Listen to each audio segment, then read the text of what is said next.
Hi there, investigators. It's time to uncover the truth behind another case. The case of Kenneth Keith. Michael Hawkinsmith, 35, was born in Danville, Kentucky.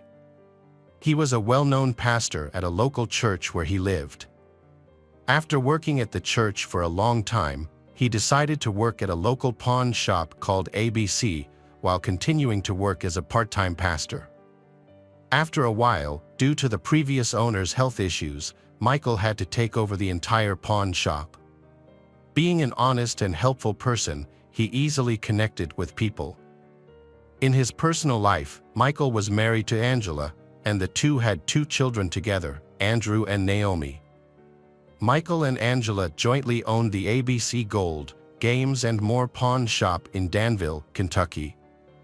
They homeschooled their 9-year-old son Andrew and took care of their newborn daughter Naomi. Andrew often visited his parents' workplace and considered it his playground. However, on the morning of September 20, 2013, the Hawkinsmiths went to the ABC store. The morning went as planned. Dan Smith, a regular at the pawn shop, made a scheduled visit. Smith, known as the Gold Man, was known for buying and selling gold between pawn shops across the state. About 15 minutes after opening, as Michael and Smith were making their transactions, a bearded man entered the store and ordered everyone to get on the ground, followed by horrific events.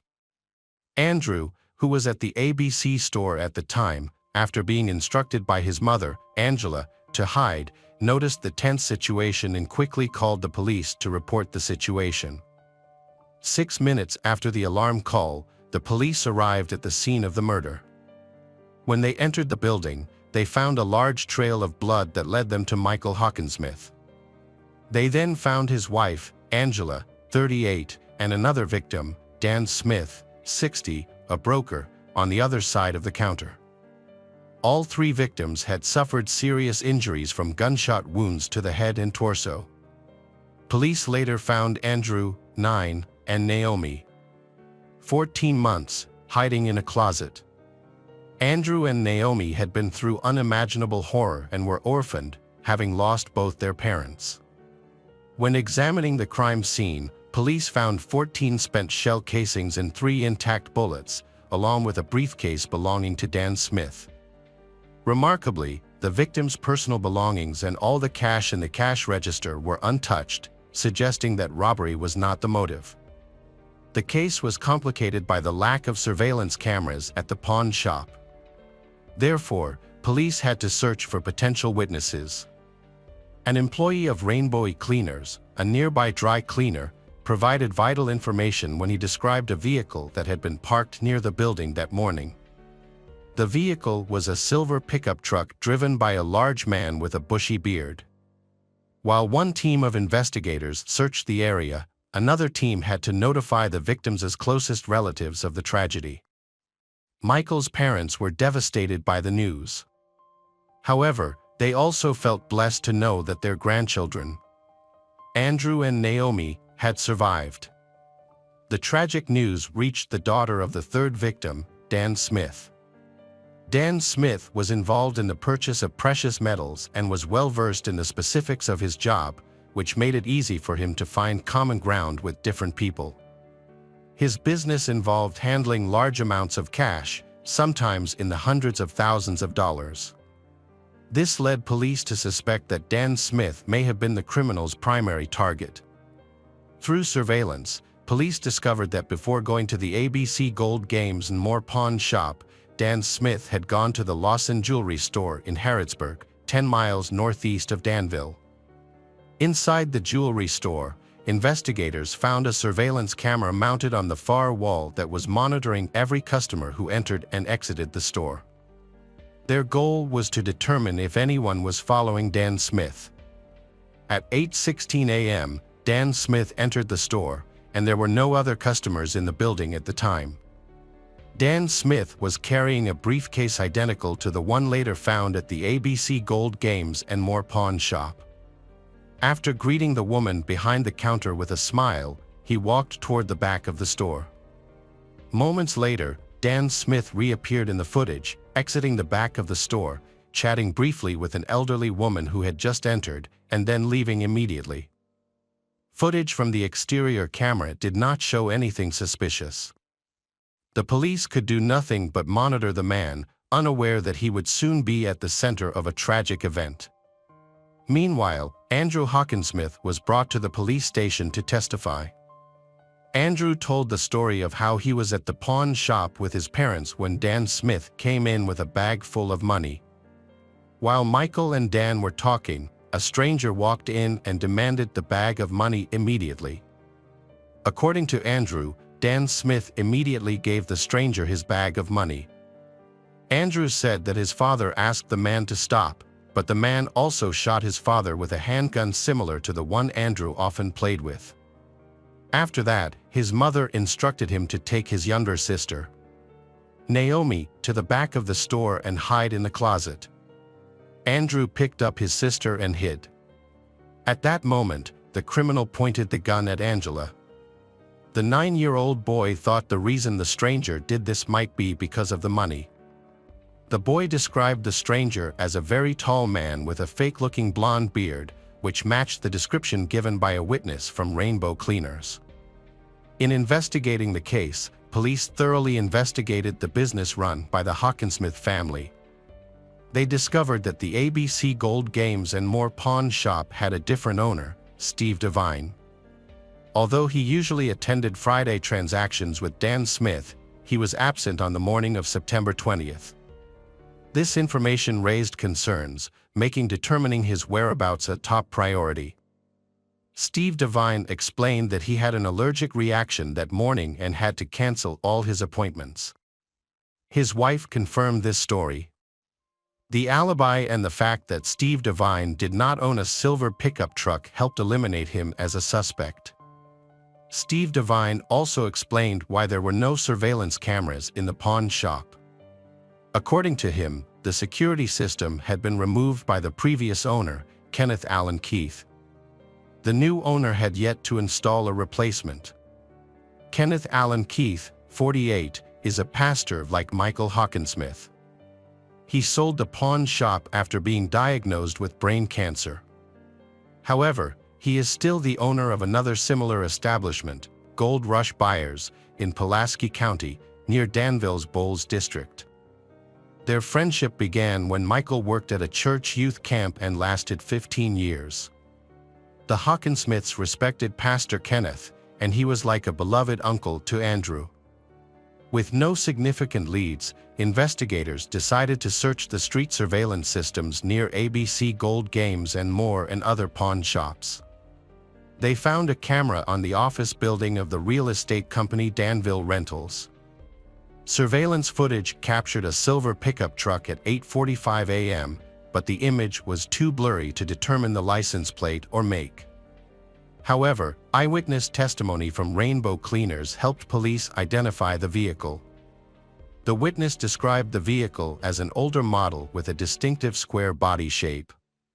The vehicle in the video also clearly showed a square rear bumper that matched this description.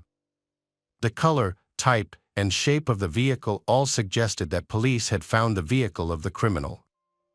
They continued to search surveillance systems farther and farther away from the pawn shop. Finally, at 8:17 a.m., cameras at the local Ephraim McDowell Hospital captured the same vehicle. Investigators were able to determine that it was a silver Dodge pickup truck. Dan Smith's family was also devastated by the loss of their loved one. Despite their grief, they attended the funeral and held back their anger. In search of more clues, the Danville police asked the public to come forward with any information about the crime or the vehicle involved. On September 24th, the police received a call from Tracy Hurl, a pastor in Warren, Michigan. He claimed to be a friend of Kenneth Keith and said that in their last conversation, they had discussed the Danville murders. At that point, Kenneth seemed to have changed. Pastor Kenneth Allen informed Tracy that on that particular day, he was driving to Danville to pick up medication for his wife. Kenneth also expressed guilt over what had happened, as he had given Michael Hawkinsmith the opportunity to become the owner of his former business. It turned out Kenneth's relationship with the Hawkinsmith family was not what people thought. Tracy recounted that in a conversation with Kenneth, Kenneth said that Michael was a fraud and that Michael had done everything to take over the business from him. These statements aroused suspicion, leading to Kenneth being named a suspect. To verify Kenneth's alibi, investigators decided to review surveillance footage from the Good Neighbor Pharmacy, where Kenneth said he had purchased medication for his wife at 9:24 a.m. According to the surveillance footage, a man entered the pharmacy. It was Kenneth. But just a few minutes earlier, the man was not wearing a green jacket or a beard, which were easily identifiable features of an attacker. However, this did not rule out the possibility that Kenneth was involved in the attack. There was a 6-minute gap between Andrew Hawkinsmith's call to the police and Kenneth's arrival at the pharmacy. The police decided to check whether it was possible to travel from the crime scene to the Good Neighbor Pharmacy in such a short time. They found that the trip took about 5 minutes, so Kenneth could have committed the murder, quickly gotten in the car, and gone to the pharmacy to establish a solid alibi. In addition, the main clue was that Kenneth had an unregistered 2008 Dodge pickup truck, silver in color. However, all the evidence found was circumstantial and not enough to make an arrest. So the investigators asked Tracy Hurl to participate in a series of fake phone calls aimed at Kenneth. Fortunately, Tracy agreed. During these calls, Kenneth finally revealed his true feelings towards the Hawkinsmith family. Everyone had been waiting for this to happen. Kenneth began discussing details of the case that had not been made public. Kenneth said that he was in Danville, but he was at the pharmacy. Kenneth confirmed that he was standing in the pharmacy while all this was happening. Kenneth then explained that he had left Danville and returned to Somerset. He then drove to the car wash to prepare for a planned family vacation. At 10:50 a.m., Kenneth was seen on camera walking down the hallway to the cash register with a noticeable smile.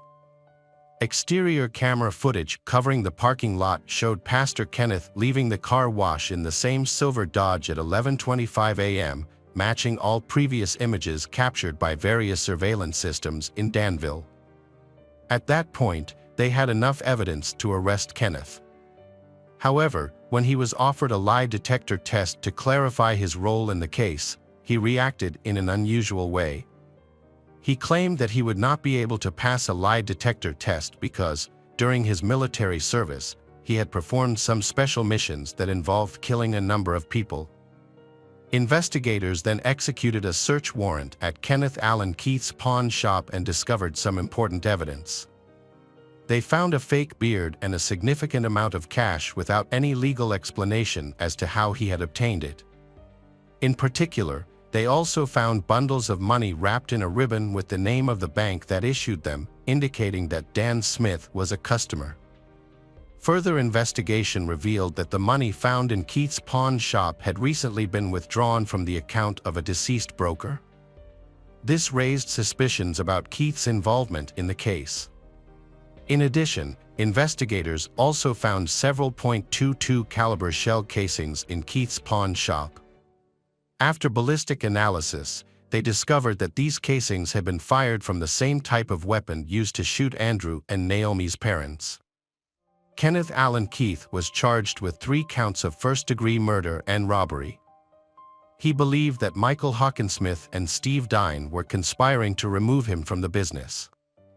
However, there was no evidence that Michael Hawkinsmith and Steve Dine were involved in any conspiracy. When Kenneth met Dan Smith at the pawn shop, he tried to create a fake plan to make the police think that the case was a robbery. However, the plan failed when the police investigated and found no evidence of suspicious activities by Michael Hawkinsmith and Steve Dine. On September 20th, Kenneth arrived in Danville in his silver Dodge Caravan. He circled the pawn shop until he saw Dan Smith's car parked nearby. Kenneth then killed Dan Smith, Michael Hawkinsmith, and Angela Hawkinsmith. After taking all the cash, Kenneth calmly left the crime scene and stopped at the Good Neighbor Pharmacy, which was captured on surveillance cameras, creating a false alibi. Kenneth's decision to have his car washed appears to have been another attempt to remove any evidence that might have been left on the car. Prior to sentencing, in 2017, Kenneth Allen Keith pleaded guilty to all charges. He was sentenced to life in prison. Welcome back, detectives. Let's dive into another horrible case. The case of Anna Rybkina. Anna Rybkina, a 27-year-old woman from Chelyabinsk, Russia, she was a bright and ambitious individual from a good family. Her outlook on life was optimistic, and she yearned for love. Anna dreamed of getting married, starting a family, and building a home. Those who knew her remembered her infectious sense of humor and delightful personality. However, in 2016, Anna's world was turned upside down when her high school sweetheart ended their relationship of 7 years. Despite her heartbreak, she was determined to find true love and live a happy, fulfilling life. Anna decided to try online dating and signed up for several websites. She quickly matched with a man named William Hargrove on a Russian dating site. William, a 26-year-old from Oregon. He showered her with kindness and compliments, making an effort to be present for her despite the distance between them. People who know William describe him as a charismatic and humorous person. As Anna and William's online relationship progressed, they spoke every day and became more serious over the course of a few months. They shared many common interests, and Anna and William got along very well. William was the sweetest, he kept sending her flowers. Soon, they started talking about meeting in person. The chemistry was already there over the cell phone. Anna and William decided to meet in person, taking their months-long relationship one step further. In December 2016, Anna booked a flight to visit William in Oregon. However, there was a mix-up. Anna had accidentally booked a ticket to Portland, Maine, instead of Portland, Oregon. By the time the mistake was discovered, Anna had already arrived in Maine. Determined to spend the Christmas holidays with William, Anna rebooked her flight and arrived in Oregon just in time. William was there to greet her at the airport. Over the next 10 days, they experienced the ultimate festive romance. William also introduced Anna to his friends. And they shared a magical New Year's Eve countdown together, sealing their connection with a romantic kiss at midnight. At the end of Anna's 10-day visit, William proposed to her with his grandmother's emerald ring, and she accepted. However, what Anna didn't know was that William was already involved with someone else, his landlord, Michelle Chavez. Michelle was a 33-year-old married woman with 2 kids, but that didn't stop her and William's romantic relationship, which had been going on for over a year. When Anna visited William, she met Michelle, who was introduced to her as William's landlord, unaware of the true nature of their relationship. Michelle seemed to be aware of William's intentions to propose to Anna, but she didn't reveal their secret, possibly because she believed William would never leave her. Anna had returned to Russia after getting engaged to William and posted a picture of her ring on Facebook. The post appeared on Michelle's homepage, revealing the shocking news. Michelle was not only angry that her boyfriend, William, was engaged to another woman, but Michelle had also planned to leave her husband for him. In fact, Michelle had already taken off her wedding ring and given it to William as a symbol of her commitment. What Michelle didn't know was that William had given Anna the same ring that Michelle had given him.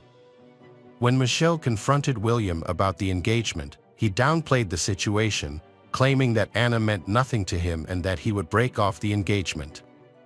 However, on March 1, 2017, Anna returned to Oregon, ready to start her new life with William, bringing her wedding dress and a suitcase with her. She had even quit her job, expecting to be with William forever. Michelle was unhappy about the situation. Anna's mother, Yelena, had previously expressed concerns about her daughter moving to a new country for a man she barely knew. Yelena thought Anna was moving too quickly, but Anna insisted she was in love and didn't see the need to wait. Yelena eventually gave her blessing.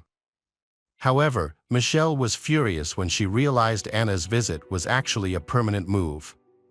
She asked William to find a new place to live, as she didn't want the engaged couple staying with her. William agreed and rented an apartment for himself and Anna.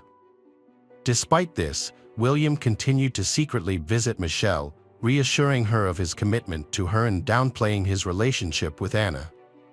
Michelle grew increasingly worried about how serious Anna and William's relationship was becoming, so she decided to take action.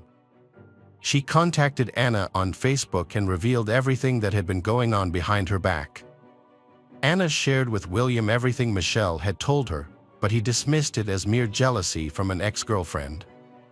Anna trusted William's explanation and decided to move forward with their wedding plans. They had set a date of March 23rd to get married by the sea. Anna wore the wedding dress she had brought from Russia, but the officiant failed to arrive. After a long wait, they returned home. According to William, the officiant was ill, and Anna believed him. However, William had been clear about his feelings. He didn't love Anna and saw her as unimportant. Despite this, Anna refused to accept the reality of the situation. Michelle was exhausted with the situation. On April 15th, she had reached her limit and told William he had to make a decision, her or Anna. Michelle made it clear that she wouldn't tolerate him leading a double life any longer. Michelle told William that if Anna wasn't out of the picture by Thursday, April 20th, she would take drastic action. When she said she would build a snowman, Michelle meant that she would harm or kill Anna and hide the body in a remote, cold location where it would never be found. After her conversation with William, Michelle couldn't reach him. She assumed he had chosen Anna and left him several voicemails to express her feelings. However, the next day, Sunday, April 16th, William called Michelle and told her that he was now single. He explained that he and Anna had broken up and she was returning to Russia. It was Easter Sunday, and Michelle had been attending a family gathering. However, Michelle left her family's celebration to meet William. They of them reconnected and reaffirmed their relationship by being intimate in William's car. On April 17th, Anna's body was discovered in a forest, but the investigators had no idea who she was. She didn't have any identification on her and had only been in the state for about a month, making it difficult to start the investigation. There was no murder weapon at the scene, but among the trash scattered around her body was a clear plastic bag. Inside the bag, detectives found a KFC receipt, an empty Pepsi cup, and a used KFC chicken wrapper. The KFC receipt turned out to be a crucial piece of evidence. The receipt contained the date, time stamp, and debit card number, which led investigators to Kevin Thomas, the owner of the debit card. Kevin, it turned out, was a close friend of William's. When questioned, Kevin revealed that he and William were very close. Kevin also mentioned that he and William had a tradition of going to KFC for lunch every Friday. The receipt was from a purchase made about a week before William was questioned by the police.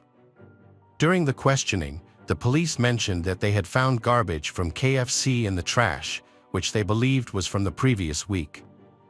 William acknowledged that he and Kevin regularly went to KFC on Fridays.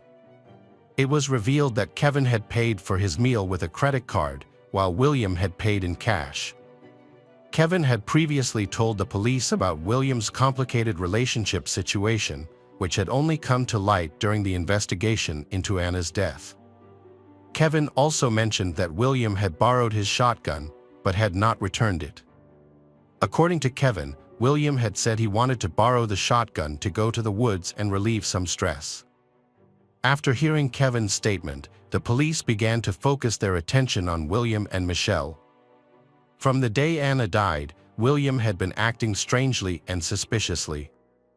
Following the death of his fiancée, Mr. William Hargrove was witnessed displaying unusual behavior. He withdrew funds from her bank account and spent them on items such as cigars and Star Wars Legos. He justified these purchases to his friend Kevin by saying he was trying to alleviate his grief. However, this behavior was compounded and Mr. Hargrove began researching time travel, even going so far as to offer his soul in exchange for the opportunity to travel back in time. When asked why he wanted to travel back in time, Mr. Hargrove explained that he wanted to return to April 16th to prevent his friend from making a mistake. However, this claim appears dubious, as on the same date, Mr. Hargrove was recorded crying in the arms of a store employee, claiming his girlfriend had left him. This raises doubts about the sincerity of his claim, particularly as he had been living with Michelle, despite her not being his anymore. William was taken into custody by the police and questioned. Initially, they asked him about his whereabouts on April 16. William stated that he had gone for a drive with Michelle. However, when questioned about his relationship with Anna, William claimed they were just acquaintances, having met while walking in downtown Corvallis. He told the police that they had gone on 2 dates, but he had made it clear to her that he wasn't interested in pursuing a romantic relationship. According to William, he last saw Anna in mid-March. He also mentioned that Anna had mistakenly posted about their engagement on Facebook, which caused tension with his actual partner, Michelle. The police then asked William about the trash found near the area where his acquaintance, Anna, was last seen. William admitted to littering, but claimed that he had disposed of his trash, including KFC waste and a trash can. Lieutenant Chris Duffett, one of the investigators who questioned William Hargrove, revealed that trash that implicated him had been found near Anna's body. Initially, William pretended to be shocked and distressed upon hearing this. However, his demeanor quickly changed and he requested a lawyer. Despite denying any involvement, William was arrested on April 19, 2 days after the body of Anna Rybkina was discovered. Following William's arrest, Michelle was also brought in for questioning. When questioned about her whereabouts on April 16, Michelle provided a rehearsed alibi, stating that she and William spent the day driving together after he picked her up from her mother's house. However, her story changed later as she admitted to lying initially. She then claimed that William had planned to call and pick her up, but never followed through. During the interrogation, the police revealed shocking information to Michelle. Her boyfriend of a year and a half was now in custody for murder. Her initial reaction was surprisingly calm, but when the investigator pointed out her unusual reaction, Michelle's emotions finally surfaced. William was facing serious charges, including murder, identity theft, and 2 counts of theft. His trial began in October 2019, nearly a year after his indictment in June 2018.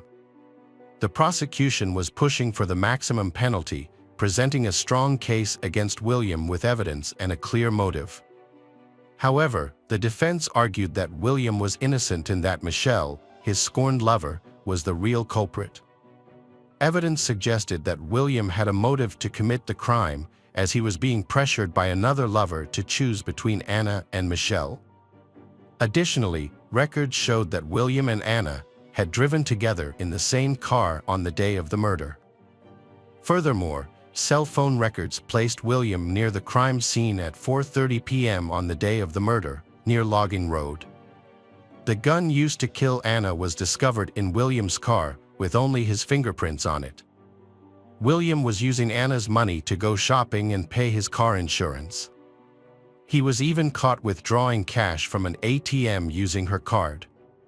According to the prosecution, William had driven Anna to a secluded forest area, where he killed her with his shotgun in a deliberate and calculated manner. The motive, they argued, was that William had to choose between Anna and Michelle, and he chose to eliminate Anna. Michelle explained how she met William and the nature of their relationship. She was a late-night cab driver, and her husband was a university instructor. However, their marriage was loveless. One evening, she met William at the bar where he worked. She began a romantic relationship with him. Over time, they grew extremely close, and William even rented a room in her house to be nearer to her. Michelle and William had an open relationship. When Anna first appeared, Michelle was not worried. However, when Anna visited more often, Michelle felt threatened, especially when she saw her wedding ring on Anna's finger. Michelle forced William to choose between her or Anna, but she insisted that she had nothing to do with William's actions that hurt Anna. She stressed that she never intended for Anna to be hurt or worse, killed. Michelle addressed the defense's allegations against her. She explained that the building a snowman threat was a joke, albeit an extreme one. She admitted that her cell phone was found in the forest, but claimed that William had driven her there without her knowledge of his intentions. Finally, Michelle stated that William had given her Anna's cell phone the day before he was questioned by authorities, and she had kept it for him because he was her partner. After nearly a month of court appearances, the judge requested a verdict from the jury. Deliberations took under 3 hours, and ultimately, the defense was unable to link Michelle to Anna's death. Unlike William, Michelle had no forensic evidence tying her to the crime scene or the weapon. Multiple witnesses corroborated her alibi, confirming that she was at her mother's house celebrating Easter at the time of the incident. William pleaded not guilty, but due to overwhelming evidence, he was found guilty of all charges and sentenced to life in prison with the possibility of parole in 25 years. His lawyer indicated that they would file an appeal. Hello friends, welcome to our channel. Today we're going to take a look at another horrible case with you. The case of Maria Munoz. Maria Munoz was born on January 25, 1989, in Puerto Rico, to Marisol Rodriguez and Jorge Luis Munoz. She was one of 3 children, and her early life was marked by a significant loss when her mother passed away. It was during this time that Maria met Joel Pellet, who was 11 years her senior. Despite their age difference, they got married in 2011. Joel Pellet, a nursing student at the time, had big dreams, and Maria was also a nurse. After their wedding, they moved to Laredo, Texas, where Joel Pellet secured a high-paying job as a nurse anesthetist at a local hospital. Maria Munoz, 31, was a devoted stay-at-home mom in Laredo, Texas, dedicating her time to caring for her 2 young sons and her husband, Joel Pellet, 40. She had left her job to focus on raising her children, and her days were filled with activities like taking them to the park and reading to them before bed. Although she was happy at home with her children, she had always dreamed of returning to school to become a nurse again. On the surface, Joel Pellet's family looked perfect. Joel Pellet often shared family photos with friends and colleagues, proudly talking about his wonderful wife and children. However, beneath the surface, a different reality was taking place. In 2018, after the birth of their second son, people close to Joel Pellet noticed a significant change in his behavior. He lost weight, gained muscle, and became more outgoing, especially with women. His behavior was flirtatious and not what was expected of a married man. He also started removing photos of his wife and children from social media, replacing them with pictures of himself alone. This change gave the impression that he was single. Around the same time, colleagues observed Joel Pellet growing closer to a surgical nurse named Janet Arando. It became clear that they were having an affair behind Maria's back. In early 2020, Maria discovered evidence of their relationship when she found airline tickets Joel Pellet had purchased for himself and Janet to travel to Europe. This revelation devastated Maria, leaving her feeling heartbroken, depressed, and betrayed. She had trusted her husband and thought their marriage was strong, but the discovery shattered her trust. Maria's world was turned upside down when she discovered that her 10-year marriage was a sham. Overwhelmed with emotions, she felt lost and alone, struggling to come to terms with the devastating truth. Seeking guidance, she began therapy sessions to cope with her mental health struggles, and her therapist prescribed medication to support her through this difficult time. As a way to process her emotions, Maria started keeping a journal to express her thoughts and feelings.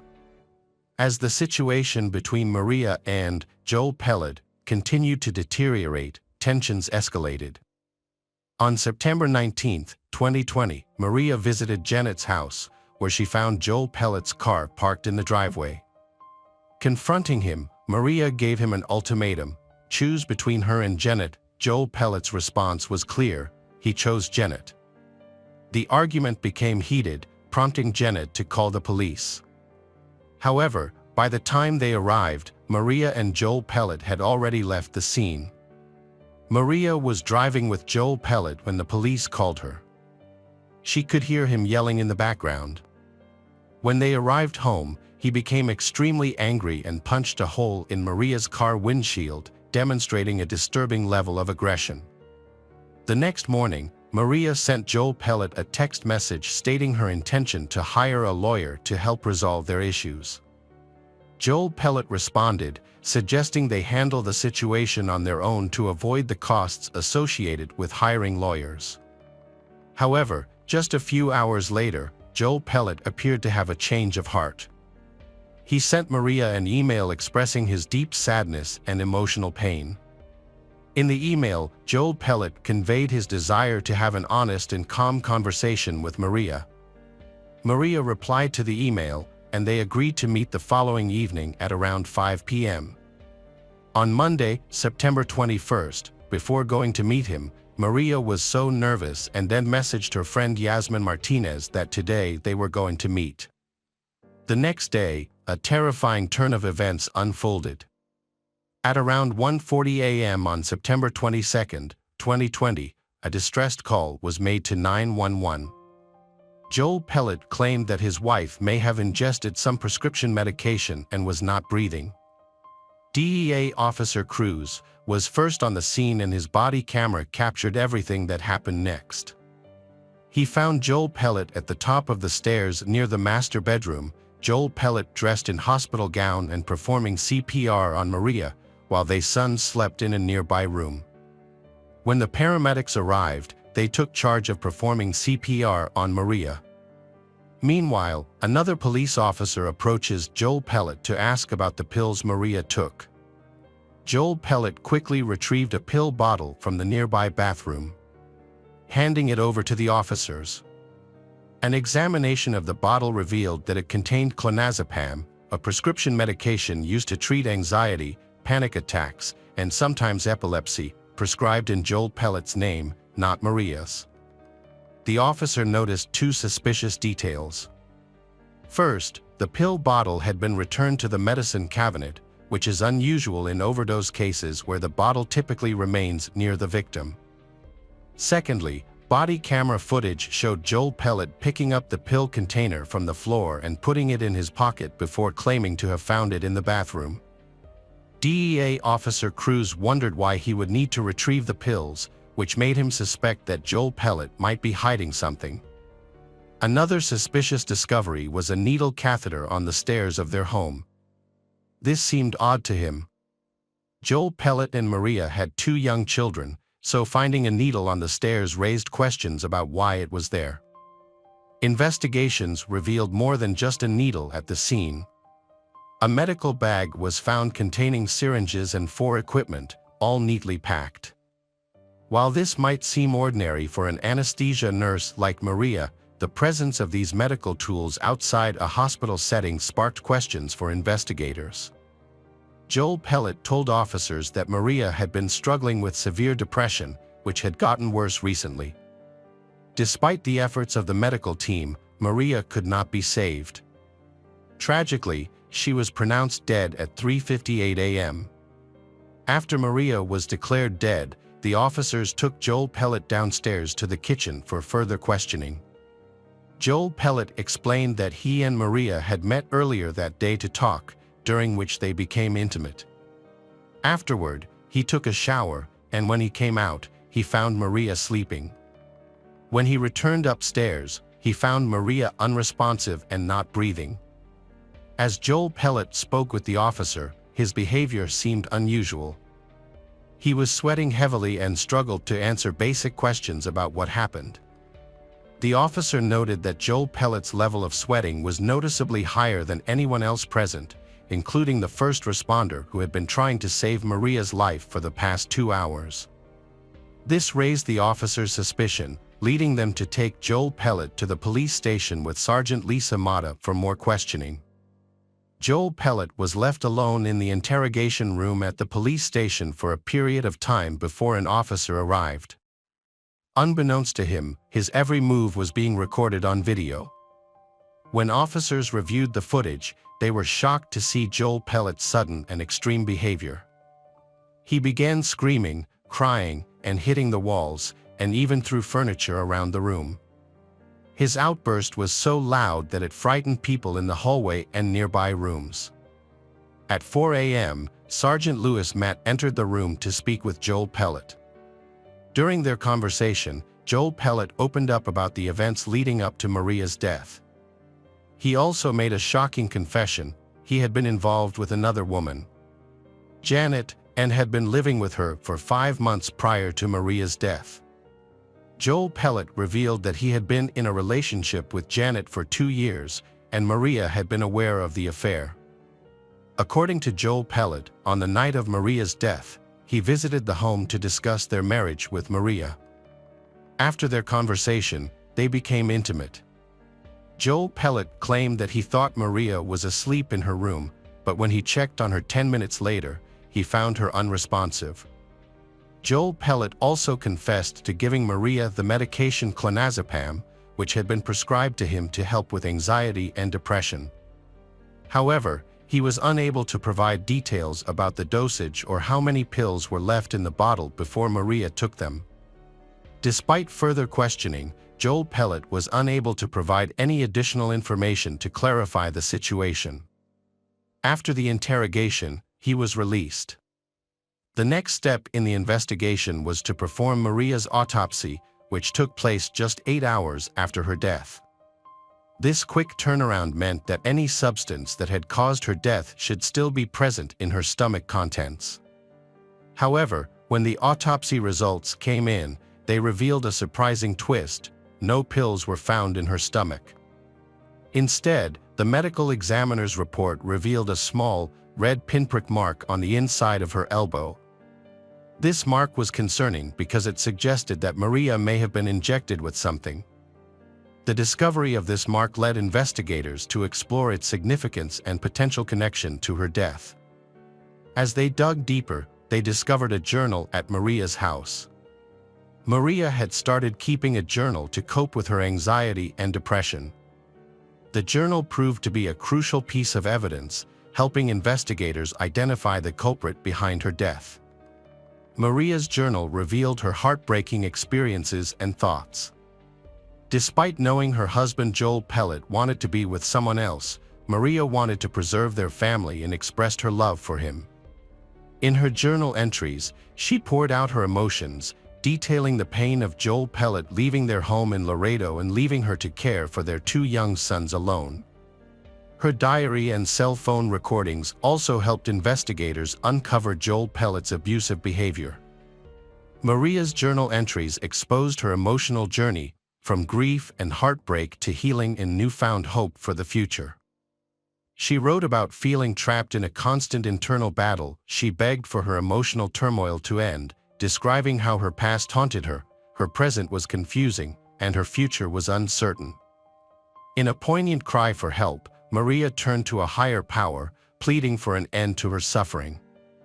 She asked for laughter, peace, and happiness to return to her life, and for her heart and mind to be free from pain and torture. Maria Munoz's journal entries from the day before her death revealed her desire to move forward with her life. There was no indication of suicidal thoughts or plans to end her life. As a result, investigators initially ruled out the possibility of suicide. To gain a deeper understanding of the circumstances surrounding her death, they sought additional information. Dr. John Hunsinger, anesthesiologist, reviewed the autopsy findings and contacted the lead detective, DEA Cruz, to express his concerns. Dr. John Hunsinger recommended a comprehensive toxicology screening, which the investigators subsequently conducted. In January 2021, Sergeant Lewis Matt and DEA crews received toxicology test results that contradicted Joel Pellet's claim that Maria had been given clonazepam. The report actually showed that Maria's body did not have that drug. However, it revealed something more astonishing: the presence of 7 other powerful drugs. These medications, typically used in surgical procedures, included morphine, Demerol, Versed, propofol, and ketamine, as well as lidocaine and Naren. Specifically, propofol and ketamine are commonly used as sedatives and painkillers during surgeries. Administered through and for. The unusual presence of these drugs was significant, as they are tightly controlled and rarely accessed outside of anesthesiology departments, making it difficult for even many medical professionals to obtain them. The discovery of propofol in Maria's system was the most startling revelation for the investigators. Investigators believe that Joel Pellet, as a nurse anesthetist, had access to propofol due to his profession. Dr. Hunsinger, who worked with Joel Pellet and had experience with propofol, was shocked by the amount found in Maria's system, saying it was the highest amount he had ever seen. This led doctors to believe that propofol was the direct cause of Maria's death. They reasoned that, given his profession, Joel Pellet would have known the proper dosage to either anesthetize someone or cause an overdose. Additionally, a small mark on Maria's arm suggested that she may have been injected with some substance. Considering the autopsy report, Joel Pellet's suspicious behavior, and Maria's journal entries, the investigators believed they had enough evidence to arrest Joel Pellet for the murder of his wife. An arrest warrant was promptly issued, and authorities took Joel Pellet into custody without incident, as if he had anticipated and accepted his fate. Joel Pellet was then taken to the police station, marking a new phase in the investigation.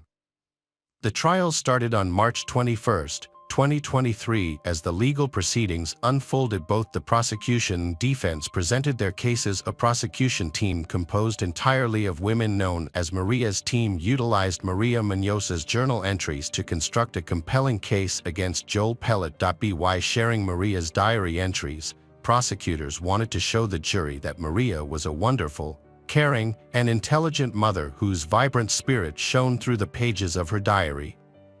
The prosecutors alleged that Joel Pellet first drugged Maria by lacing her drink with a substance to make her sleepy. Once she was unconscious, they believed he injected her with propofol. Additionally, they suspected that Joel Pellet deliberately delayed calling 911, waiting long enough to ensure that first responders would be unable to revive her when they arrived. The prosecution team stated that Maria's journals helped them understand the challenges she faced, which fueled their determination to seek justice in her case. Roberto Bali, Joel Pellet's lawyer, informed the jury that his client had been trying to work on his marriage with Maria Muñoz before her death. Roberto Bali noted that the medical examiner's report still did not clearly state the cause of Maria's death, and there was not enough evidence to prove Joel Pellet was responsible for her death. Roberto Bali pointed out that Joel Pellet had given Maria a medication called Naren, used to counteract overdoses, on the night she died. He also acknowledged that both Joel Pellet and Maria had struggled with drug addiction in the past. However, Roberto Bali argued that Maria had willingly taken the drugs without being forced, as there were no signs of trauma or coercion on her body. Despite this, investigators found that Maria did not have a history of drug addiction and that Joel Pellet was the only one who could have provided her with the large quantity of propofol. Maria was murdered, and Joel Pellet was put on trial for the crime. During the trial, it was revealed that Joel Pellet had given Maria a substance to calm her down, and he had brought home drugs, including propofol, from work. The jury quickly reached a verdict, finding Joel Pellet guilty of murder after just 1 hour of deliberation. The trial lasted for 9 days, concluding on March 30, 2023, with the guilty verdict. Joel Pellet was later sentenced to life in prison for the murder, plus an additional 10 years for tampering with evidence and a $10,000 fine. This sentence was handed down on April 27, 2023. 2023. The motive behind Joel Pellet's killing of his wife Maria Munoz is not entirely clear, but the prosecution believes it was driven by his desire to end his marriage and start a new relationship with his girlfriend Janet Arridan. As a result, Joel Pellet was held accountable for his actions. Welcome back, detectives. Let's dive into another horrible case. The case of Emmett Corrigan. Ashley Harmon was a vibrant and intelligent individual. However, her parents' divorce when she was 9 years old marked the beginning of a challenging period in her life. During this time, Ashley took on a maternal role, caring for and protecting her 5 siblings. Faith is the foundation of her life. As a devoted member of the Church of Jesus Christ of Latter-day Saints, Ashley found strength and comfort in her relationship with God. Whenever she faced adversity, her faith provided her with the resilience to persevere. Ashley's unwavering commitment to her faith gave her the courage to overcome obstacles and difficult situations head-on. In 2003, while studying human development at Utah State, Ashley met Emmett Corrigan, a philosophy student. Emmett, like Ashley, had experienced the pain of parental separation, having gone through a similar experience at the age of 10. He, too, found solace in the Mormon faith. Emmett was 17 years old when he was baptized into the Church of Jesus Christ and the Latter-day Saints, surrounded by his loved ones. Around that time, Ashley caught his eye, and he was immediately drawn to her intelligence. Emmett confided in his close friends that he was certain Ashley was the one he wanted to spend the rest of his life with. As their relationship blossomed, Emmett proposed to Ashley during the 2008 Christmas season, just a few months after they met. Overjoyed, Ashley said yes, and they began making wedding plans. The couple exchanged vows in a Mormon temple, a ceremony that reflected their shared values. Their marriage brought joy and stability to their lives. In the Mormon faith, marriage is deeply revered as a sacred and eternal bond between two people. Mormons believe that this bond transcends mortality, continuing even after death. Divorce is discouraged but allowed in exceptional cases. In 2005, Ashley and Emmett welcomed twin daughters, marking the beginning of their parenthood journey. They were ecstatic to take on their new roles. Emmett cherished every moment spent with the girls, embracing fatherhood. Ashley was thrilled to be living her dream life. While attending Utah State University, the couple managed to balance childcare and educational responsibilities. Despite challenges, their faith and love helped them overcome obstacles. They persevered, striving for a better future. By 2009, Emmett graduated with high honors, then attended law school and passed the bar exam. He pursued a career as an attorney. Meanwhile, Ashley focused on raising their growing family, dedicating herself to household management and childcare for their 4 children. The Corrigan family appeared to have a perfect life to outsiders. They resided in a lovely home with multiple children, and Emmett had a rewarding career. However, their situation wasn't as ideal as it seemed. By August 2010, Emmett felt increasingly pressured to support his family financially, particularly with 4 young children under the age of 5. To solve this problem, he decided to start his own business, focusing on working as a criminal defense lawyer. A friend introduced Emmett to Candy Hall, a well-regarded paralegal with experience working for a criminal attorney. After a successful lunch meeting, Emmett hired Candy to work at his firm. At the time, Candy was married to Robert Hall, who was widely regarded as a devoted father and diligent worker. When Candy started working for Emmett Corrigan, she was initially excited, and her family was happy for her. However, as time passed, Emmett's wife, Ashley, began to notice that their marriage was changing. Emmett was under a lot of stress. To cope with the stress, Emmett started spending more time at the gym, which became an addiction for him. He went to the gym regularly, leaving Ashley alone to take care of the children. Despite the growing distance between them, Ashley and Emmett welcomed their fifth child, a son, on January 15, 2011. However, Emmett's behavior changed even more after the birth of their son. He began spending more time away from home, sometimes staying out overnight. Ashley became concerned about Emmett's activities and confided in her sister that she feared he might be cheating on her. Meanwhile, Candy, Emmett's assistant, was also experiencing problems in her marriage. Her husband, Robert, was jealous of her working for a young and charismatic man like Emmett, which led to constant fighting and took a toll on their marriage. On March 6, 2011, Ashley and Emmett's 7th wedding anniversary had arrived, but Emmett was absent, claiming he had to attend a bodybuilding convention. Ashley was left alone with the children, feeling anxious about their marriage. She wondered if she was to blame for Emmett's unhappiness. Determined to improve things, she pushed on, as divorce wasn't an option. Ashley chose to address the issue directly.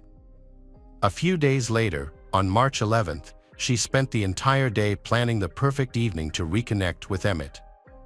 She prepared his favorite meal, cleaned the house, and made sure the children behaved. At 6 p.m., Ashley had the table set, ready to greet him warmly. However, Emmett didn't arrive until 2 hours later.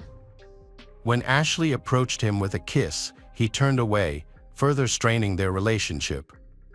Despite Emmett's cold demeanor and the growing distance between them, Ashley remained determined to rekindle their love.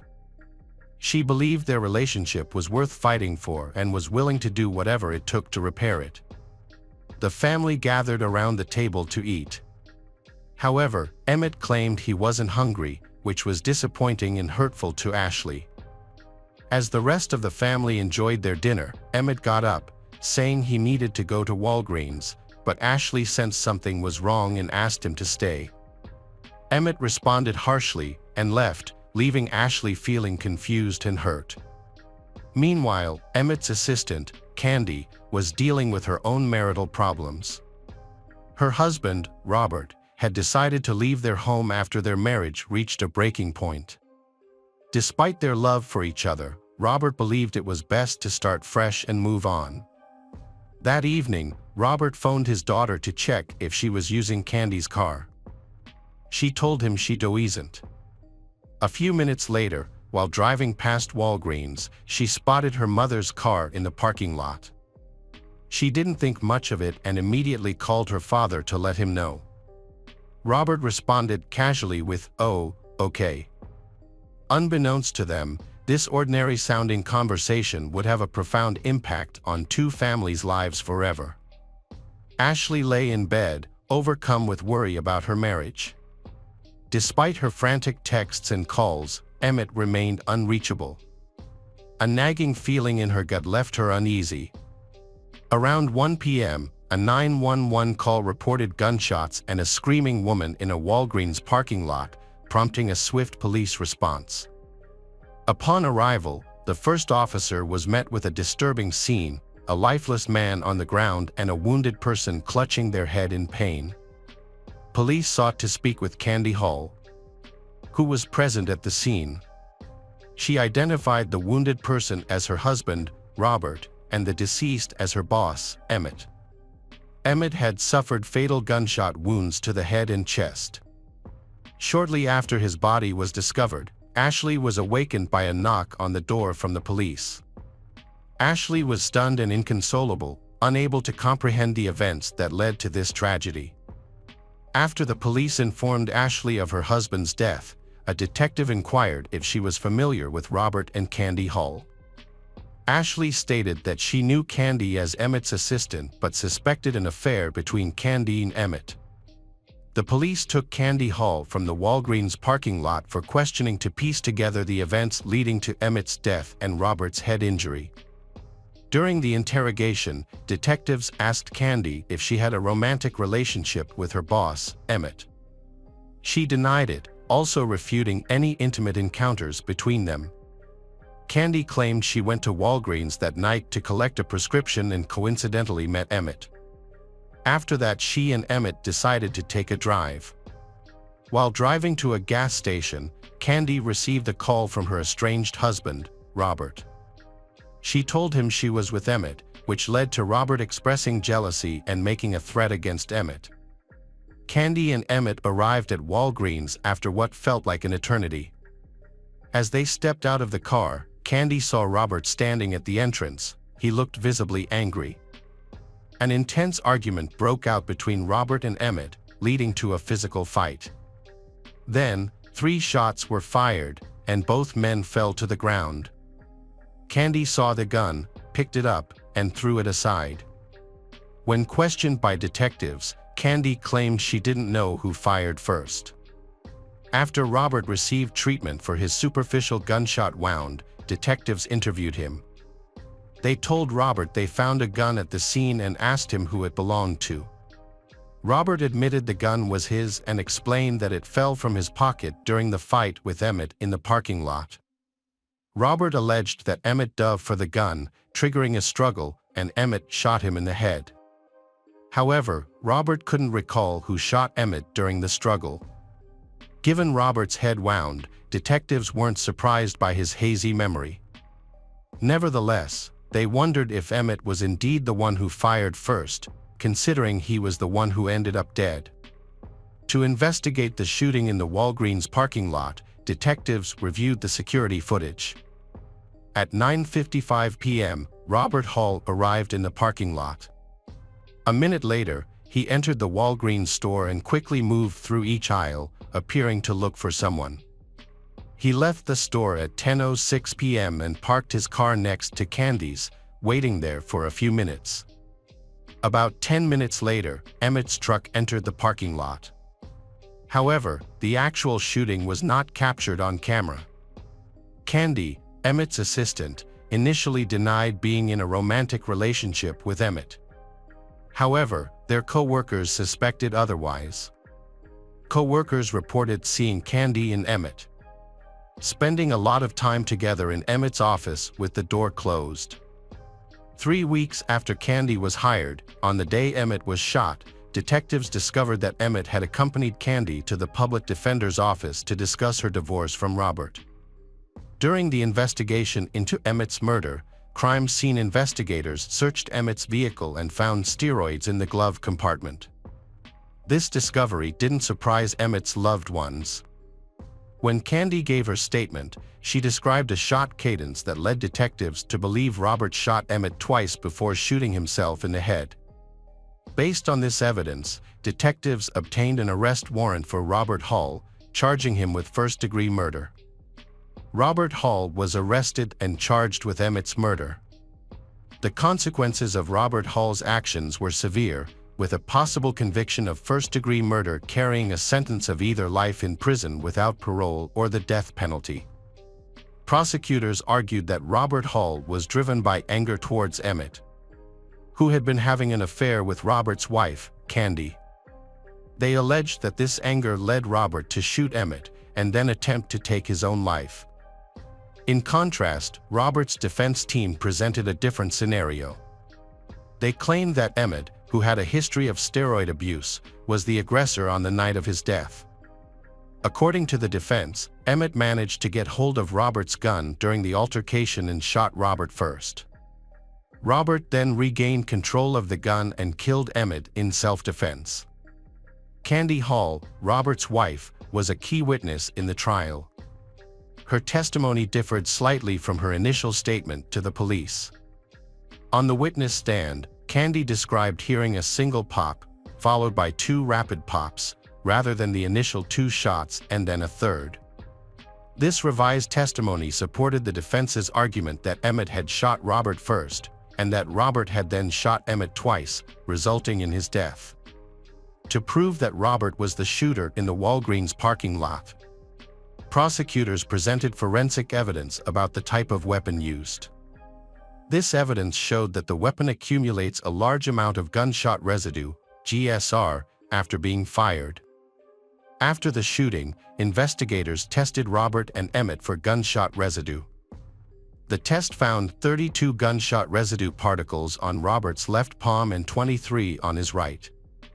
In contrast, Emmett had only 1 particle on his left hand and none on his right. These results strongly suggested that Robert fired the gun, not Emmett. After a thorough review, the jury delivered a verdict of not guilty of first-degree murder for Robert Hull. However, they unanimously agreed that he was guilty of second-degree murder, indicating that the murder was not premeditated. As a result, Robert was sentenced to 30 years in prison by the presiding judge. He will be eligible for parole in 2028 at the age of 58. Despite being convicted, Robert has consistently maintained his innocence and appealed the verdict. In 2021, the Idaho Supreme Court reaffirmed his conviction, denying his request for a retrial. Ashley struggled to cope with the fact that her husband, Emmett, was murdered by the husband of his lover, Candy Hull. In a 2015 Dr. Phil interview, Ashley met Candy face-to-face for the first time. Despite the emotional pain, Ashley was determined to move forward.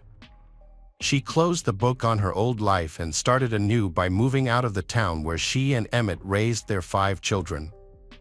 As time passed, the children adjusted to the change and started to find happiness again. Ashley eventually remarried and had 2 more children. She currently blogs to support trauma victims. Hello friends, welcome to our channel. Today we're going to take a look at another horrible case with you, the case of Justine Valdez. On May 19, 2018, 24 years old Justine Valdez went about her daily routine as usual. After finishing paperwork for her residency permit, she went to the gym and worked out until around 4:20 p.m. Then, she planned to head home.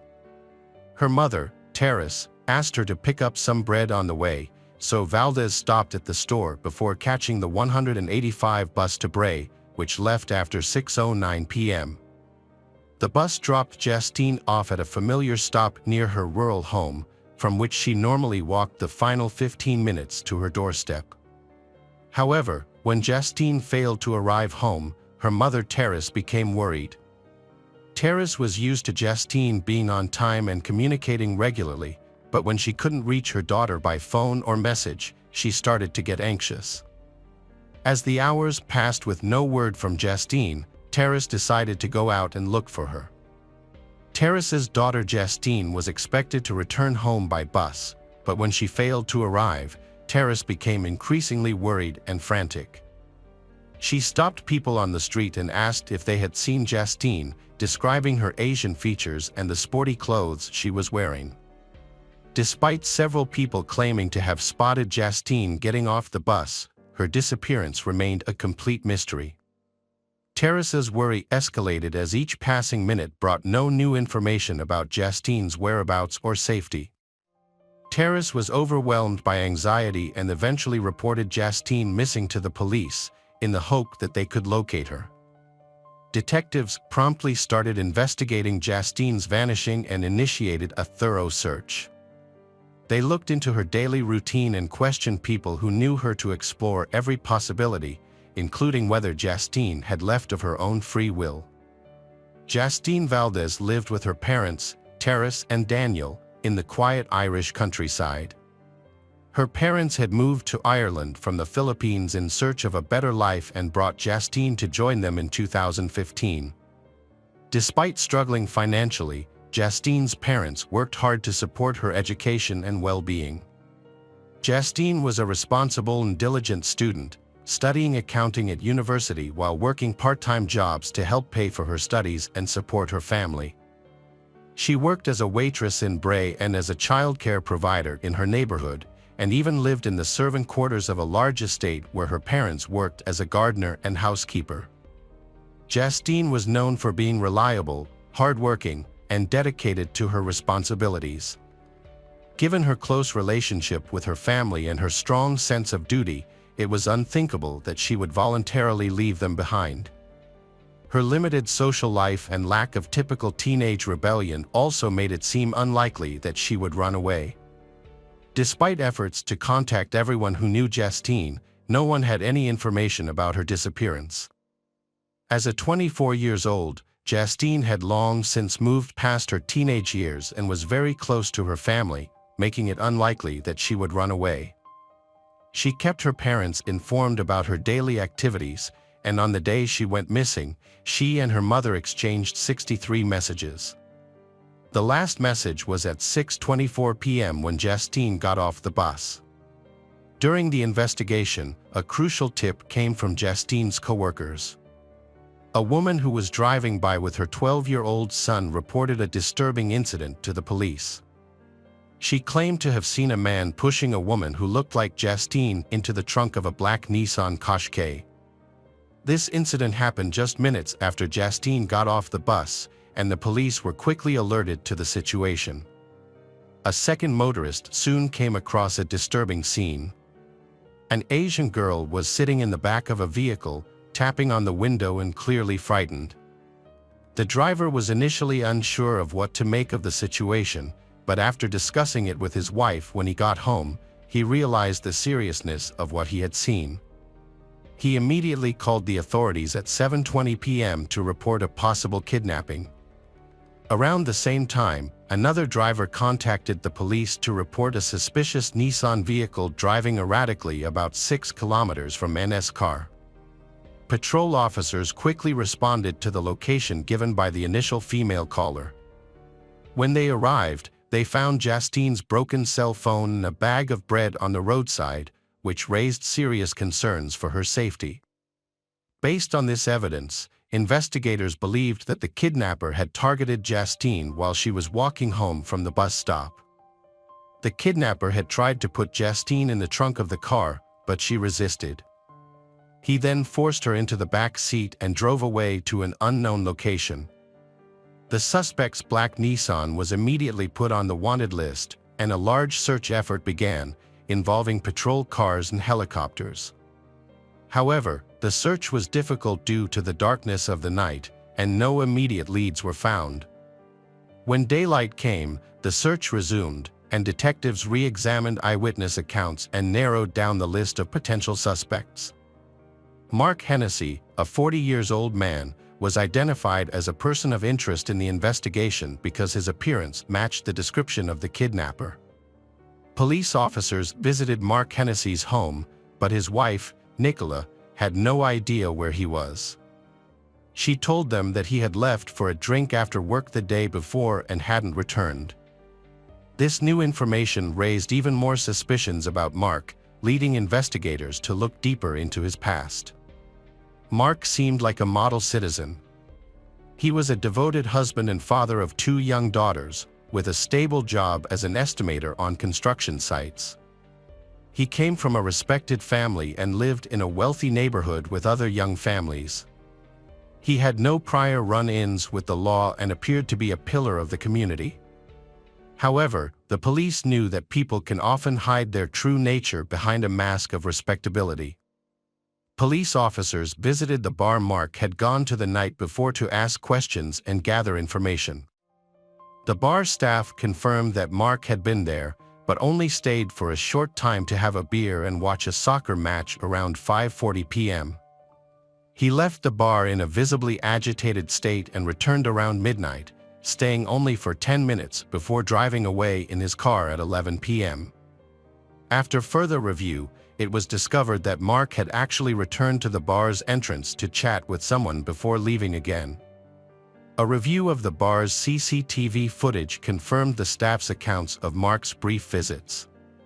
However, this still left a gap in his whereabouts between 5:40 p.m. and 11 p.m., and investigators remained unsure of what Mark had done during this time. Meanwhile, detectives also obtained CCTV footage of the bus route that Justine had taken, which led to a disturbing discovery. Mark's black Nissan was spotted following the bus just 30 minutes after he left the bar, raising suspicions about his involvement in Justine's disappearance. As the search for Mark's car and Justine continued, it became increasingly clear that the incidents were connected, and Mark emerged as the prime suspect in her abduction. Despite efforts to track his cell phone, Mark managed to stay one step ahead of the authorities. He made a single call to his wife, telling her he would be away for a while, but refused to surrender to the police even when his family begged him to do so. The investigators learned about the encounter from Mark's parents, and as a result, they strengthened their search for Mark. However, Mark remained elusive. The police turned to the public for help, issuing appeals through the media and asking anyone with information about Justine, Mark, or his car to come forward. One person responded to the appeal, spotting a Nissan that matched the description of Mark's car. She followed the vehicle to Cherrywood Park, where she observed the driver closely before notifying the authorities. When the police arrived, they found a man covered in blood sitting behind the wheel. Mark refused to leave his vehicle, even when police tried to persuade him. He threatened them with a knife, so they had to shoot him to protect themselves. The bullet hit Mark in the shoulder. When police took him out of the car, he was awake but not cooperating. They searched the vehicle, hoping to find Justine, but she was not there. Police questioned Mark repeatedly, but he wouldn't answer. Medical staff treated his injuries, and he was rushed to the hospital. Doctors fought to save Mark's life, hoping he would reveal Justine's location. Unfortunately, the bullet had bounced off and hit Mark in the head, killing him. Further investigation showed that the blood on Mark's face and body was his own, and he had several new stab wounds on his arm and neck. The police speculated that Mark, driven by a fear of being caught, had used a knife from his vehicle to prepare for a confrontation. When they finally caught him, the officers felt a sense of disappointment. They had found Mark in his vehicle, but their main goal was still unfulfilled. They had not found the missing person, Justine. At the scene, they found a note, but it was difficult to read due to the presence of blood.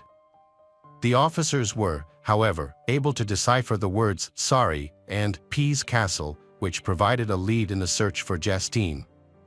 The search for Justine Valdez continued despite the dim hopes of her safe return.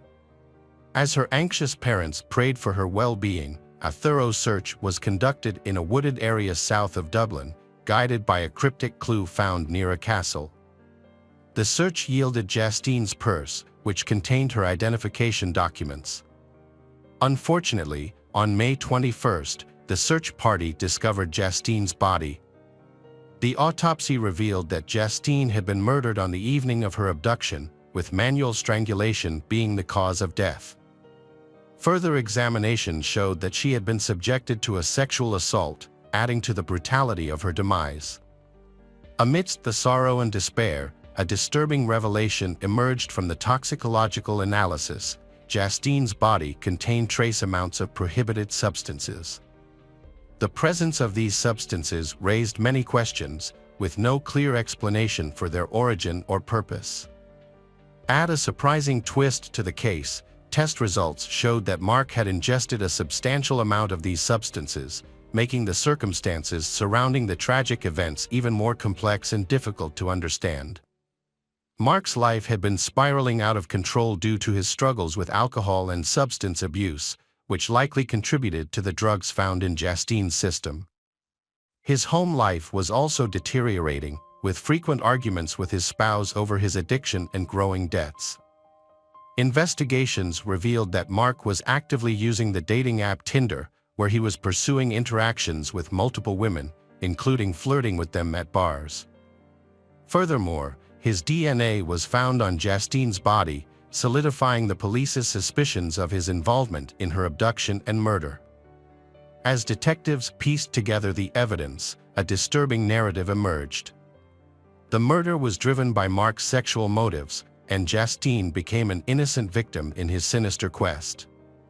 Mark had spotted Justine while following a bus and seized the opportunity to grab her off the street in broad daylight, despite the presence of multiple witnesses. A thorough examination of the victims' and perpetrators' phones revealed that they had no prior connection or communication. They had never met before, and there were no mutual connections between them. This grim revelation highlighted the tragic randomness of Justine's fate and the calculated brutality of Mark's actions.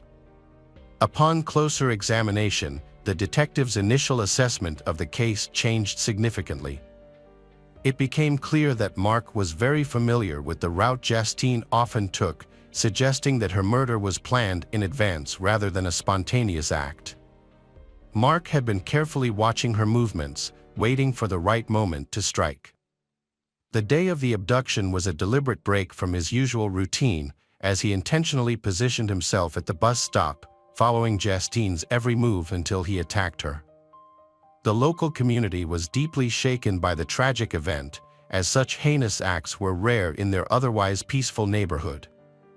Many people rallied around the Justine family, offering them comfort and support during their time of immense loss.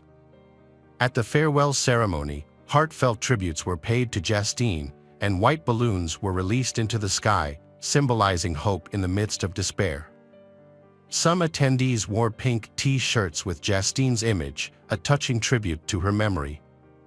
Justine's family eventually decided to return to their native Philippines to lay her to rest, seeking comfort in familiar surroundings. However, they initially stayed abroad for a period before returning to Ireland in 2021, seeking a fresh start and new opportunities. They relocated to a different city and pursued new careers, which allowed them to heal from the painful memories that haunted them in their former home. Hello friends, welcome to our channel. Today we're going to take a look at another horrible case with you. The case of Daniel Wozniak. Sam Herr was born to parents Stephen and Raquel Kalberman on May 29, 1983, in Los Angeles, California. As their only child, Sam Herr was showered with love and attention from his parents, his father being a special education teacher and his mother a stay-at-home parent. Sam Herr maintained a close relationship with his parents even after he moved away. Despite his physically imposing stature, Sam Herr's friends affectionately referred to him as a gentle giant, describing him as a fun-loving and laid-back individual. Sam Herr enlisted in the United States Army at a young age and completed tours of duty in Afghanistan and Germany as part of the 173rd Airborne. After serving for 3 years, he was honorably discharged and returned to Southern California to pursue higher education using the GI Bill. His goal was to complete college and then re-enlist in the Army as an officer. To achieve this, Sam enrolled in Orange Coast Community College, where he befriended Julie Kibushi, who was 3 years his junior.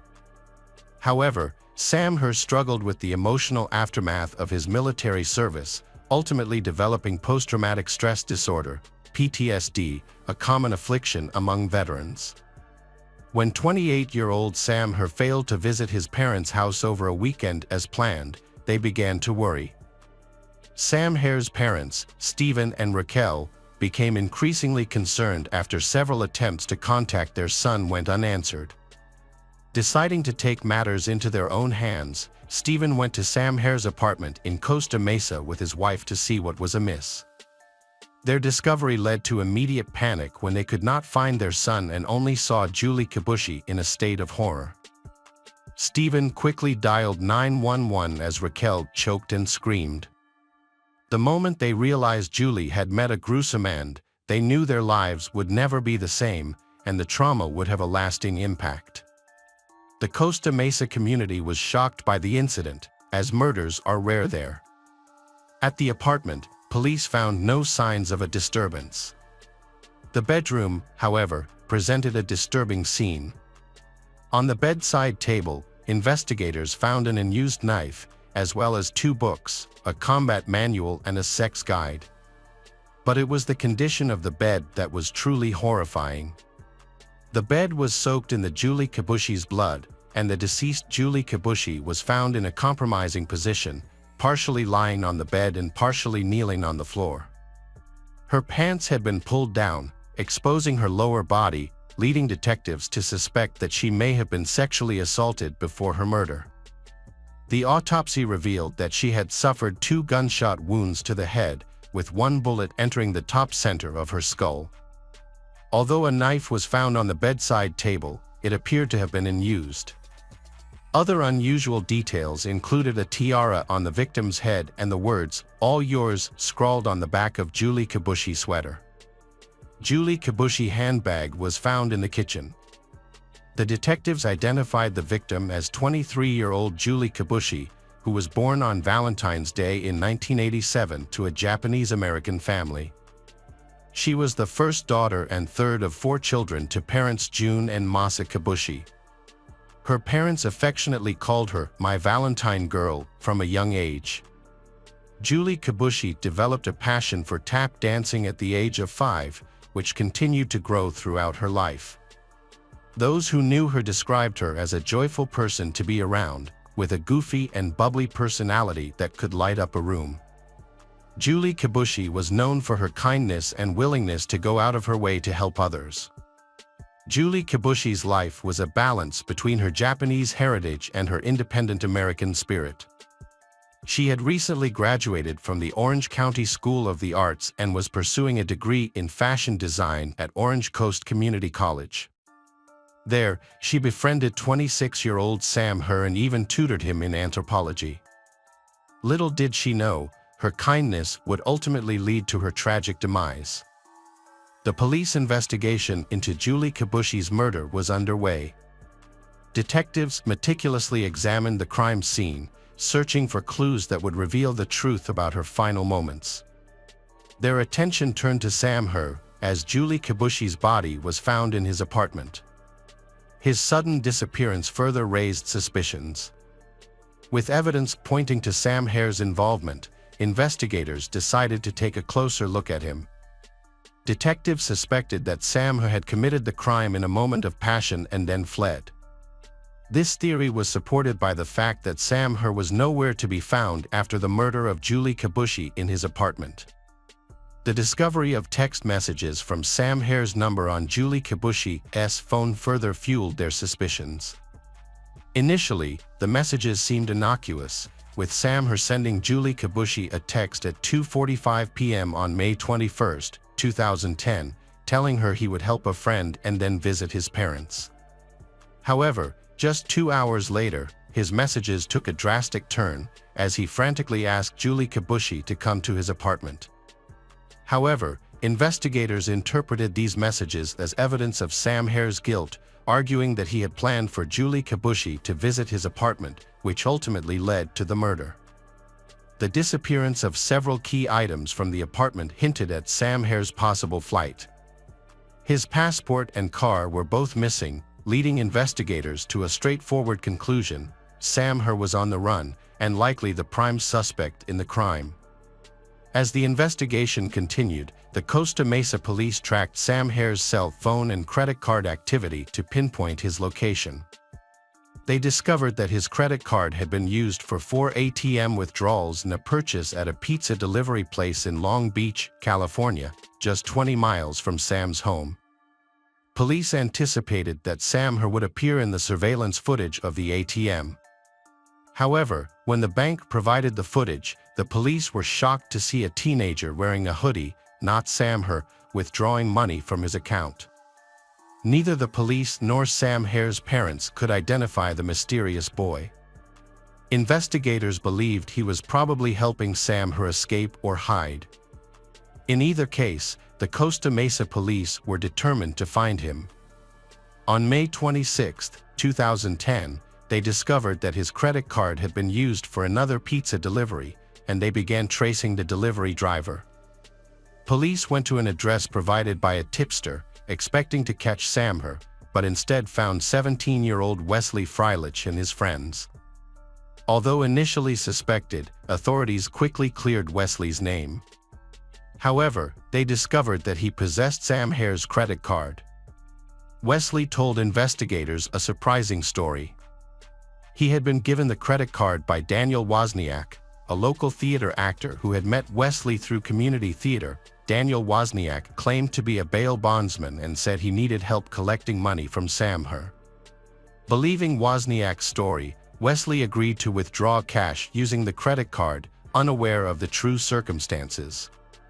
A total of $1,900 was withdrawn from the account, sparking further investigation. The name Daniel Wozniak was familiar to investigators, who had previously found an invitation to his upcoming wedding in Sam Her's apartment. This raised several questions. Who was Daniel Wozniak, and what was his connection to Sam Herr? Was he involved in helping Sam Herr escape, or was he a more sinister accomplice to the murder? These questions needed to be answered. To understand Daniel Wozniak's potential role, investigators looked into his background. Born on March 23, 1984, Daniel Wozniak was the youngest of three brothers.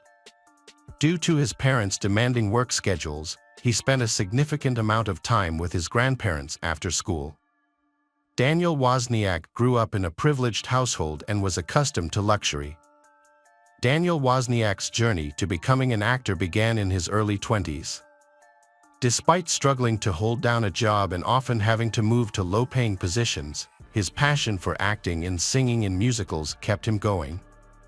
It was during this time that he met his future wife, a fellow actress, and they eventually got married. However, their happiness was short-lived. On May 26, 2010, the day of Daniel Wozniak's bachelor party in Huntington Beach, California, police arrived with an arrest warrant. This unexpected turn of events linked Daniel Wozniak to the murder of Julie Kibushi, as it turned out that Sam Herr, the suspected killer, lived in the same apartment complex as Daniel Wozniak. Authorities believed that Daniel Wozniak may have helped Sam Herr escape or hide, leading them to assume he was involved in the crime. Police arrested and questioned Daniel Wozniak. Initially, during interrogation, Daniel Wozniak claimed that his only wrongdoing was credit card fraud and that he had covered for his friend Sam Herr. He explained to investigators that he, Sam Herr, and Wesley had planned to withdraw all of his money from the bank and then report the credit cards as stolen. Daniel Wozniak claims he dropped Sam Herr off at a local mall. Detectives remained skeptical, however, believing that Daniel Wozniak was still protecting Sam Herr and had more to do with Julie Kibushi's murder than he had let on. In an effort to uncover the truth, police asked Wozniak to provide a DNA sample, a request that made him nervous.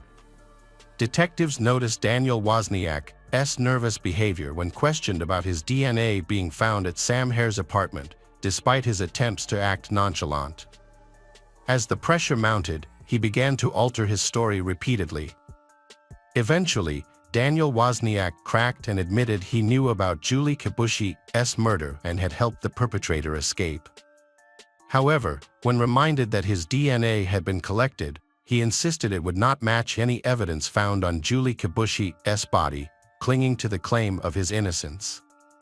Just as detectives were expecting Daniel Wozniak to reveal more information, he abruptly ended the interview.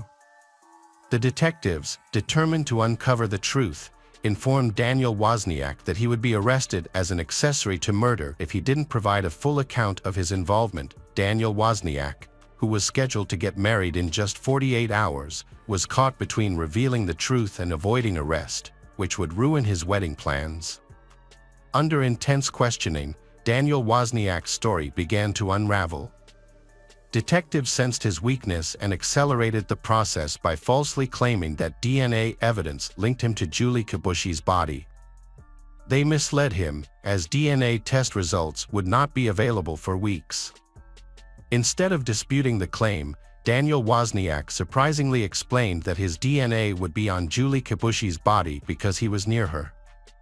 This inconsistent response raised suspicions. As Daniel Wozniak's lies continued to crumble, he made a stunning revelation, which was particularly alarming to detectives because they had initially observed only one gunshot wound at the crime scene. It wasn't until the autopsy was performed that a second gunshot wound was discovered, casting further doubt on Daniel Wozniak's credibility. Daniel Wozniak's confession implicated him as an accomplice to the murder, allowing investigators to formally detain him.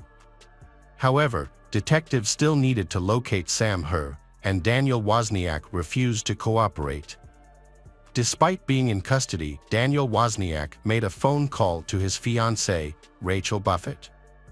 Unbeknownst to Daniel Wozniak, the conversation was being recorded, which would eventually ensnare him in his own deceit. Rachel decided to prioritize her freedom over her relationship and informed Daniel Wozniak that she would share more information with the detectives. Realizing he needed to act swiftly, Daniel Wozniak became frantic and sought to negotiate a deal with the detectives, a reversal of his stance just hours earlier. Daniel Wozniak revealed a shocking account to the detectives, detailing his sinister murder plan. It began with a seemingly innocuous request to a friend, Sam Herr, whom he considered trustworthy. On May 21, 2010, Daniel Wozniak asked Sam Herr to help him move boxes at the Los Alamitos Theater attic, located on a local military base. Sam Herr was initially unaware of what had happened. When he realized he had been shot, he begged Daniel Wozniak for help. However, Daniel Wozniak showed no mercy. Without hesitation, he reloaded the gun and shot Sam Herr a second time, killing him instantly. The suspect brutally murdered Sam Herr and didn't stop there. He then used Sam Herr's phone to text Julie Kibushi, luring her to Sam Herr's apartment. He left Sam Herr's body in the attic later that night. The suspect snuck into Sam Herr's apartment, where Julie Kibushi had fallen into his trap. He then shot Julie Kibushi twice in the head. Daniel Wozniak altered the crime scene to make people think Sam Herr was the culprit, and he fled after attacking and killing Julie Kibushi. However, Daniel Wozniak realized that he still had to hide Sam Herr's body. Daniel Wozniak went back to the attic and cut off Sam Herr's hands and head to make it harder to identify the body. He then got rid of these body parts in a nearby park. Despite his gruesome actions, Daniel Wozniak appeared to be unaffected and returned to the theater, where he was seen laughing and joking with others in several photos taken at cast parties, which were later found by detectives. The underlying motive for the murders was surprisingly straightforward: money. Daniel Wozniak's financial struggles were well documented, with 2 months of unpaid rent threatening his eviction and no means to fund the lavish wedding and honeymoon he had planned. However, his situation changed dramatically when he discovered that Sam Herr had $62,000 in savings from his military service. This revelation sparked a sinister plan, and Daniel Wozniak brutally murdered 2 innocent people in cold blood, all to fund his own extravagant celebrations. The bag containing crucial evidence against Daniel Wozniak was meant to be disposed of by his brother Tim, but Tim threw it over their parents' fence instead. The bag held incriminating items like bloody clothing, a weapon, and victim Sam Herr's records and passport, all with Daniel's DNA. This treasure trove of evidence helped secure a quick conviction, with Daniel found guilty of 2 counts of first-degree murder on December 16, 2015. On January 11, 2016, the jury in Daniel Wozniak's trial recommended the death penalty after only 1 hour of deliberation, a remarkably short time for such a serious decision. The judge later sentenced Daniel Wozniak to death on September 23, 2016. Years after the trial, detectives discovered that Rachel Buffett, Daniel Wozniak's former fiancée, had been aware of the murder plots and had misled investigators. Despite her denials, Rachel Buffett was arrested and charged with 3 felony counts of accessory after the fact for allegedly lying to the police on multiple occasions. On September 12, 2018, Rachel Buffett was found guilty of 2 serious charges, which carried a maximum sentence of 44 months in prison. As a result, she received a 32-month prison sentence on November 8, 2018. She was eventually released in 2019. Hello friends, welcome to our channel. Today we're going to take a look at another horrible case with you, the case of Lori Slasinski. Lori Slasinski, a 24-year-old former Auburn University student, disappeared mysteriously on June 10, 2006, from Auburn, Alabama. Her disappearance occurred after she had confirmed plans to attend a girls' night out at her best friend and coworker's house home. However, she never arrived. Located in eastern Alabama, Auburn is a rapidly growing city with a rich cultural mix and a strong sense of Southern hospitality. It is home to Auburn University, one of the nation's most recognized public universities. Lori was born to parents Casey and Arlene Slosinski on September 21, 1981. She had blue eyes and blonde hair, and her parents and older brother, Paul, adored her. The investigation into Lori's disappearance began with a disturbing discovery. Her dog was left unattended, the air conditioner was still on, and the telephone cord was missing from her home. The police were baffled by the lack of evidence, and Lori's family was left with unanswered questions. Had Lori left town in a hurry, or was something more sinister at play? After 16 years, the mystery of Lori's disappearance was finally solved, but the events surrounding her vanishing remain as puzzling as ever. The family originally came from New York State but later relocated to rural Alabama farm country near Auburn when Lori was 13. Growing up in a country setting with animals, Lori developed a passion for animals. According to her friends, Lori was stunning and enjoyed spending time with friends, watching movies, riding her bicycle, and playing video games.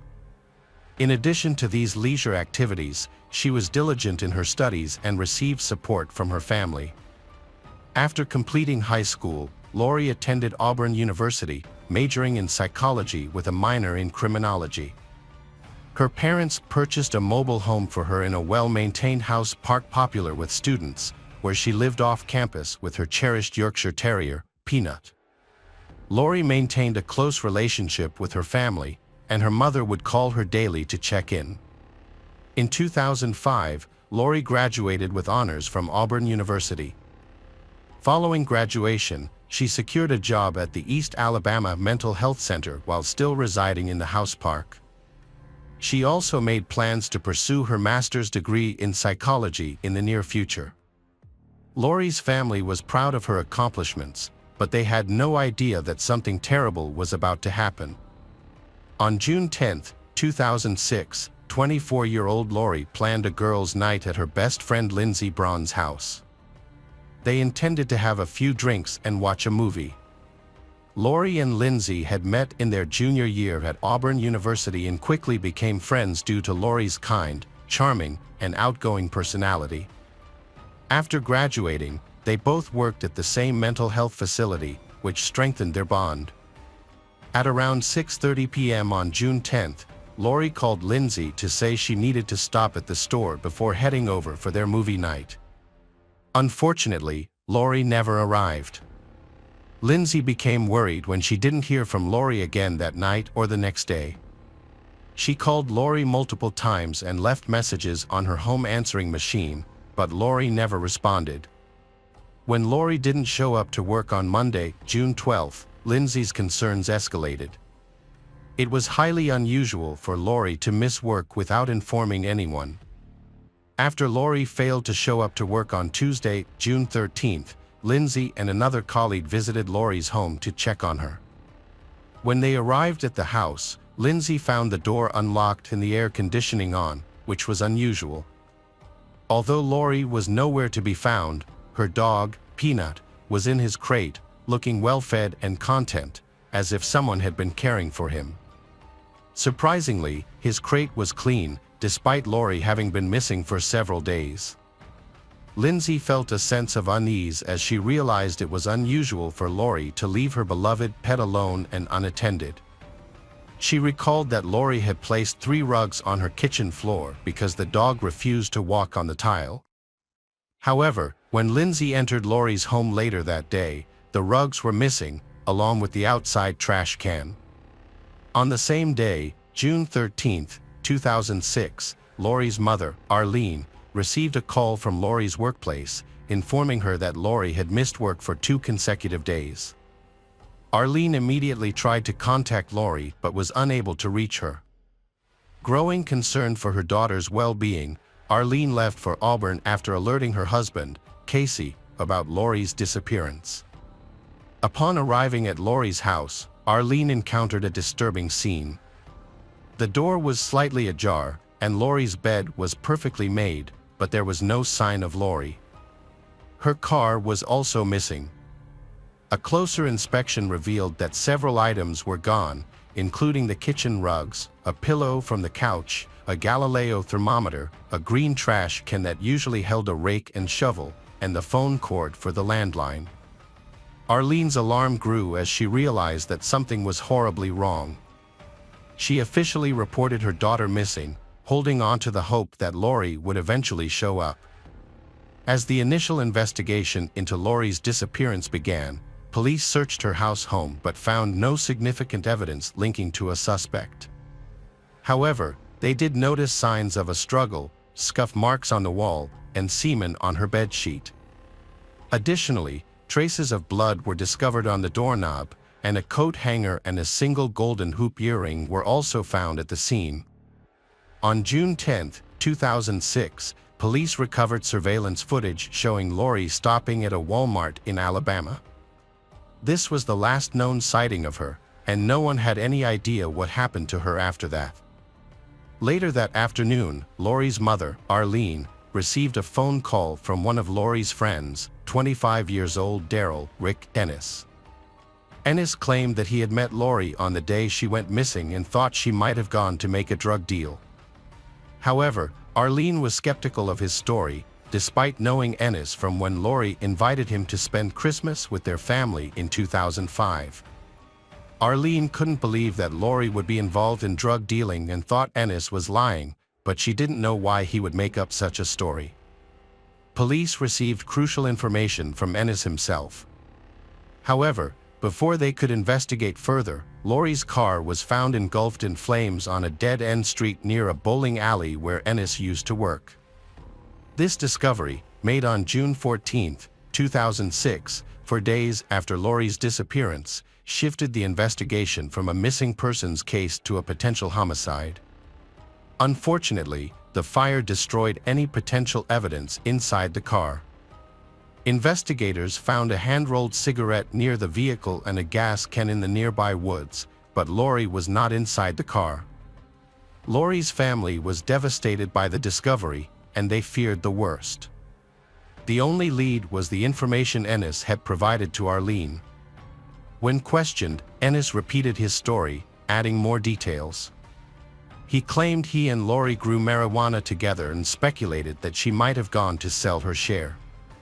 Ennis also suggested that Lori may have been involved with shady individuals. Police searched Lori's house thoroughly but found no evidence of her dealing drugs.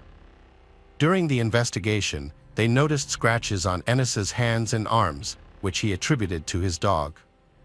However, when they spoke to Lindsay, they uncovered more suspicious information. Lindsay reported that during her last phone conversation with Lori on the day she disappeared, she heard Rick Ennis speaking in the background. At the time, Lindsay didn't think much of it, as she knew Ennis was a friend of Lori's. Lindsay stated that when she asked Ennis about Lori's whereabouts via text, he replied that Lori was fine when he last saw her.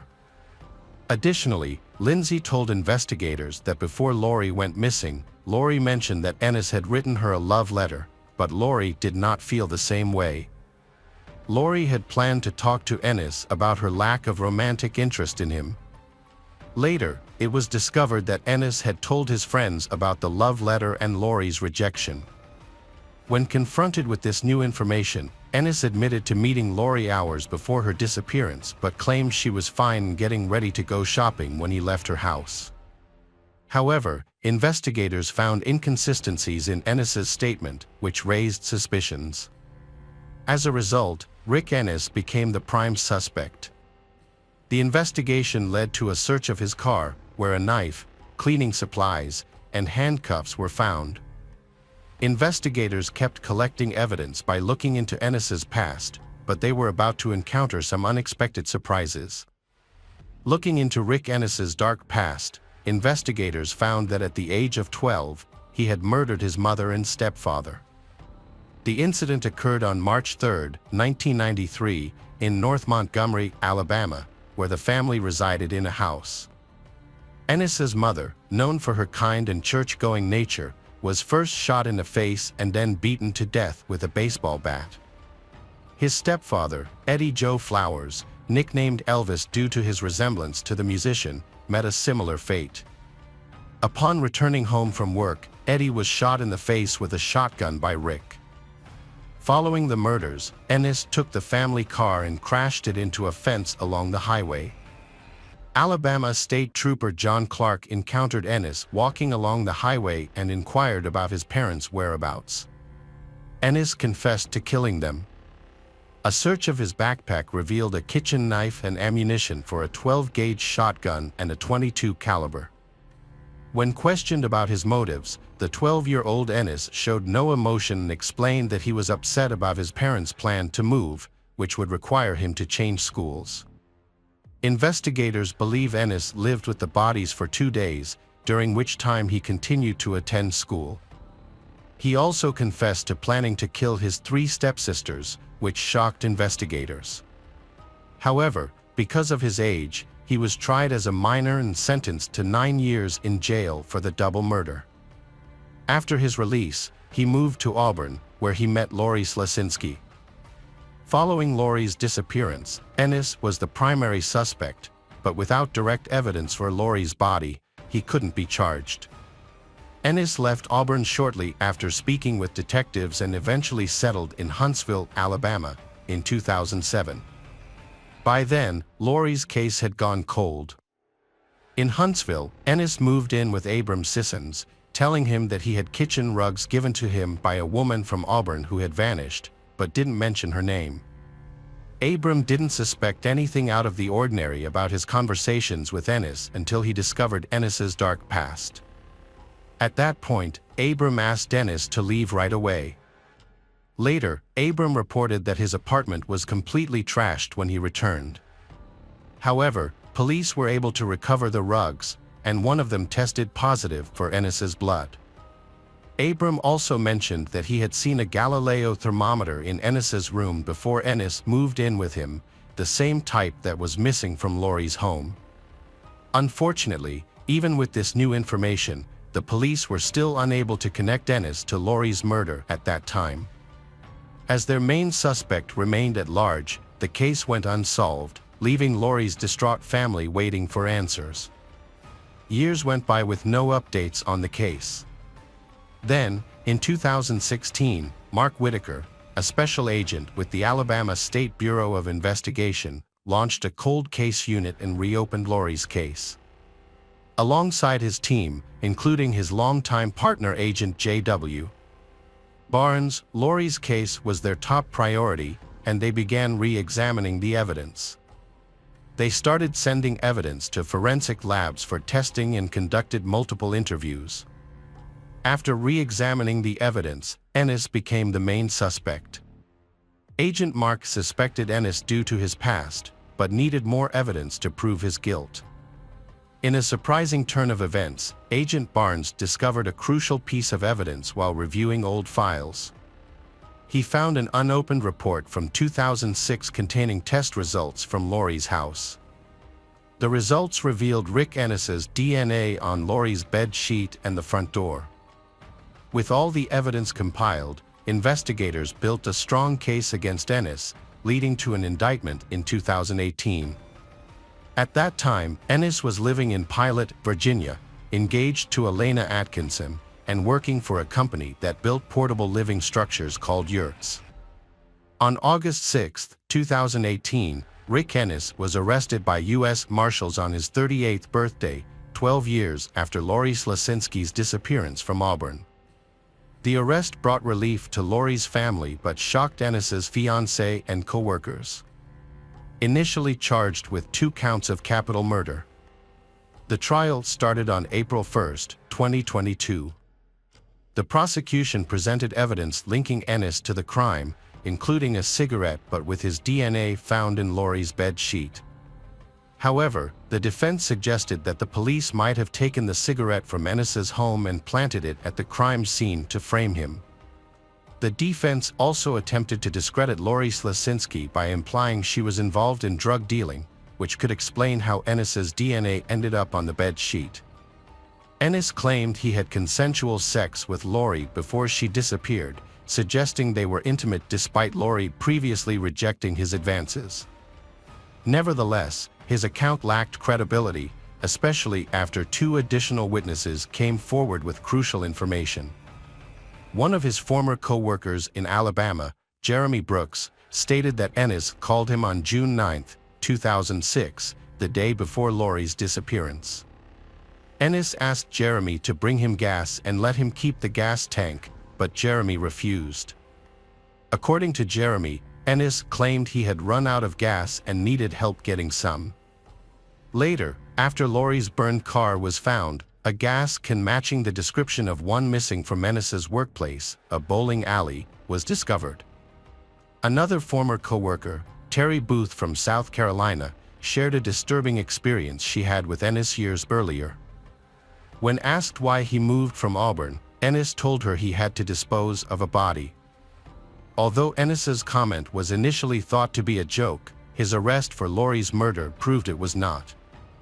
Despite denying the allegations and maintaining his innocence, Ennis was found guilty after a 2-day jury deliberation. He faced the death penalty, but prosecutors agreed to drop the death penalty after consulting with Lori's mother, Arlene. Arlene later stated that she agreed to a life sentence without parole for Rick Ennis to avoid years of potential appeals and ensure Ennis would never be released. Ennis was sentenced to life without parole on April 14, 2022, and is currently incarcerated at the William E. Donaldson Correctional Facility in Bessemer, Alabama. The outcome was bittersweet for Arlene Slasinski. Tearfully, she acknowledged that it meant she had to accept that Lori would never return home, a hope her heart had held on to. Hello friends, welcome to our channel. Today we're going to take a look at another horrible case with you, the case of Kristen Trickle. Kristen Trickle was born on August 14, 1993, in a small town in southeastern Nebraska. However, her early childhood was marked by turmoil. Her biological mother abandoned the family when Kristen was just 3 years old. Despite the challenges, Kristen's father, James, raised her on his own, providing for her every need. Unfortunately, James struggled with a severe and worsening illness. Tragically, he passed away when Kristen was 16 years old. As a result, Kristen was at risk of being sent to a shelter until she turned 18, as there were no other close relatives to care for her. Fortunately, Kristen's aunt and uncle, who lived in Kansas, stepped in to provide a loving home. Although they already had 3 children of their own, they were willing to take in their orphaned niece and give her a comfortable and happy life. Kristen met Colby, a talented young musician, at church. At 18, Colby was already skilled on the guitar and wrote his own songs. He was passionate about building a successful music career. As they spent more time together, Kristen and Colby's friendship blossomed into a romance.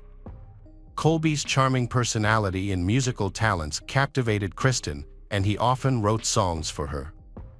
He was outgoing, friendly, and had a way of making people feel at ease. After graduating from high school, Colby's interests shifted towards the military. He enlisted in the U.S. Armed Forces at 18 and went on to serve for 3 years, establishing a solid military career during that time. Colby maintained a close relationship with Kristen, frequently calling and corresponding with her. At 21, he made a surprise decision to join the reserves, returned home, and proposed to Kristen, who happily accepted. They got married in April 2014. After their wedding, Colby and Kristen settled in Hays, Kansas, where Colby completed his college education and pursued a music career, albeit with limited success. He performed at local events and parties, playing cover versions of popular songs. They had 2 dogs, which they loved dearly, and many people considered their marriage to be happy. However, tragedy struck 5 years into their marriage. On Halloween Eve, October 31, 2019, at around 4 a.m., a distress call was made to emergency services. The caller, who identified himself as Colby Kristen, reported that his wife, Kristen, had shot herself in the head with a revolver that was kept in their home. When medical help and the police arrived at the scene, a young man opened the front door for the officers, but stayed outside himself. Inside, the team found Kristen, who appeared to be surprisingly calm despite the severity of the situation. When the officers entered the bedroom, they found a woman, Kristen, lying on the bed in a pool of her own blood. A large revolver was on her abdomen, and she had a visible gunshot wound on her chin.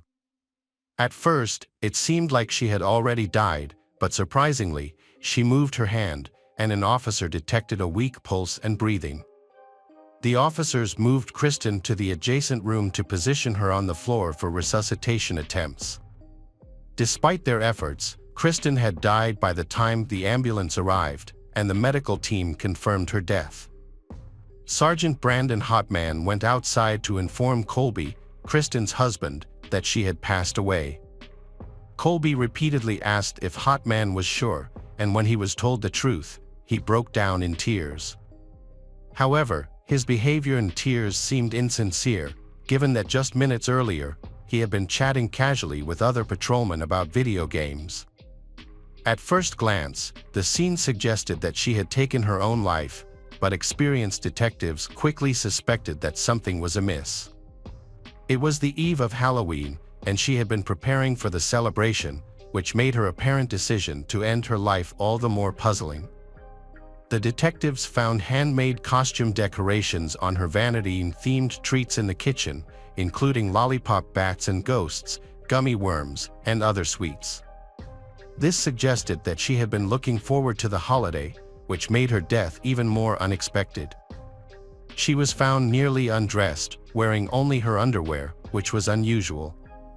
Typically, women take care to present themselves in a way that they would want to be seen, even in death. Furthermore, the method of death, a gunshot to the head, was also uncharacteristic of a woman. This method is often avoided by women due to concerns about disfiguring themselves. Kristen's body was severely damaged. One of the most puzzling aspects of her death was the gun itself. The large revolver would have been difficult for Kristen to handle due to her small size and fragile nature. It would have been hard for her to hold the gun, let alone twist her arm to shoot herself in the chin. The position of the gun also raised questions for the officer, as it was lying on her stomach, pointing sideways.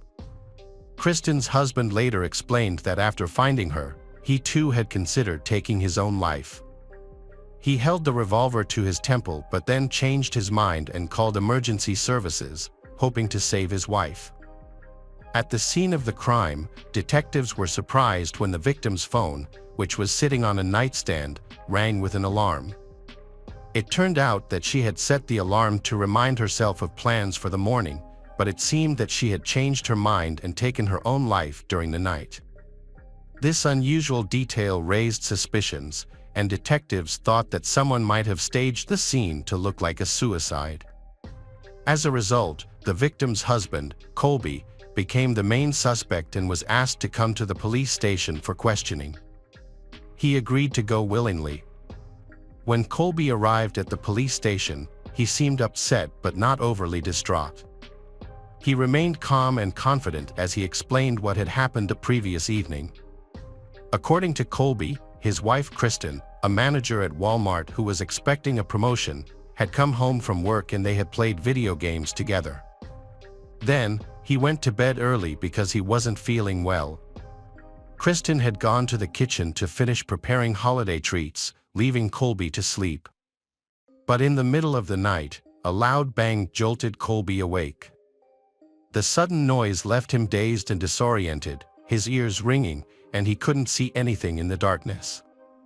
When he finally turned on the light, he was shocked to find his wife Kristen lying motionless beside him, her head bleeding severely. Strangely enough, if it's true as stated by Colby, he attempted to revive his wife, but soon realized it was hopeless. He then picked up a revolver, put it to his own head, but ultimately set it back down on her body. He called emergency services and went outside to wait for the police. This sequence of events raises several questions. For example, why did he place the gun on her abdomen instead of disposing of it elsewhere? It's also unclear why he waited outside for the police and medics if he thought his wife might still be alive. In situations like this, people usually try to save the person's life or apply pressure to the wound to stop the bleeding. However, Colby did not attempt to help his wife again, claiming he was in shock. While a police officer was trying to provide first aid before the medics arrived, he did not show any interest in his wife's condition. Instead, he stood outside and casually chatted with a police officer about music and video games. When Colby learned of Kristen's death, he briefly teared up, but quickly composed himself.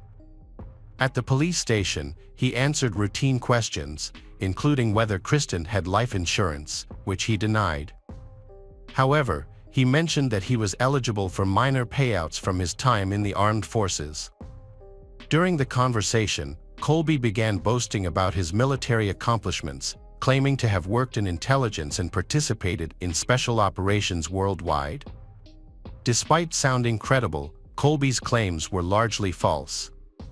When asked why he thought Kristen might have taken her own life, he attributed it to her long history of depression, which stemmed from a traumatic childhood and adolescence. He cited her mother's betrayal, her father's death, and her forced relocation to live with an uncle and aunt she had never met before as contributing factors. Colby's words seemed convincing, but experienced investigators sensed he was lying and had possibly rehearsed his story. Despite their suspicions, they had no concrete evidence to charge him with a crime, so they had to release him. Kristen's family was shocked and devastated by her death. Her uncle, aunt, and siblings immediately traveled 500 miles to speak with the police and make funeral arrangements. They strongly believed that Kristen would never have taken her own life, citing her strong religious faith and regular church attendance. According to her family, Kristen was a happy and optimistic person who loved life and had big plans for the future. She had even been working on opening a shelter for homeless animals and had found a property she wanted to lease. Investigations confirmed that Kristen had been planning to rent a new property and was expecting a promotion at work, which she was proud of. She was also preparing for Halloween and had promised to visit her sister for her birthday in November. Her relatives stated that she had no history of depression or mental health issues and did not have any harmful habits. Her family also emphasized that Kristen would never abandon her dogs, which she loved dearly. They suspected that her husband, Colby, might have been involved in her disappearance. They described Colby as a controlling and cruel man who dictated whom Kristen could interact with and would become enraged if she didn't respond to his calls or messages immediately. He prohibited her from contacting her relatives, but she would secretly call them from her husband's home. Visits with her family were infrequent. During her last visit, she confided in them that she could no longer endure the mistreatment and had discussed it with her husband. She warned that if things didn't improve, they would have to separate. The autopsy of Kristen revealed a single bullet wound on her chin, which suggested that the shot was fired while she was on her back with the gun pressed to her head.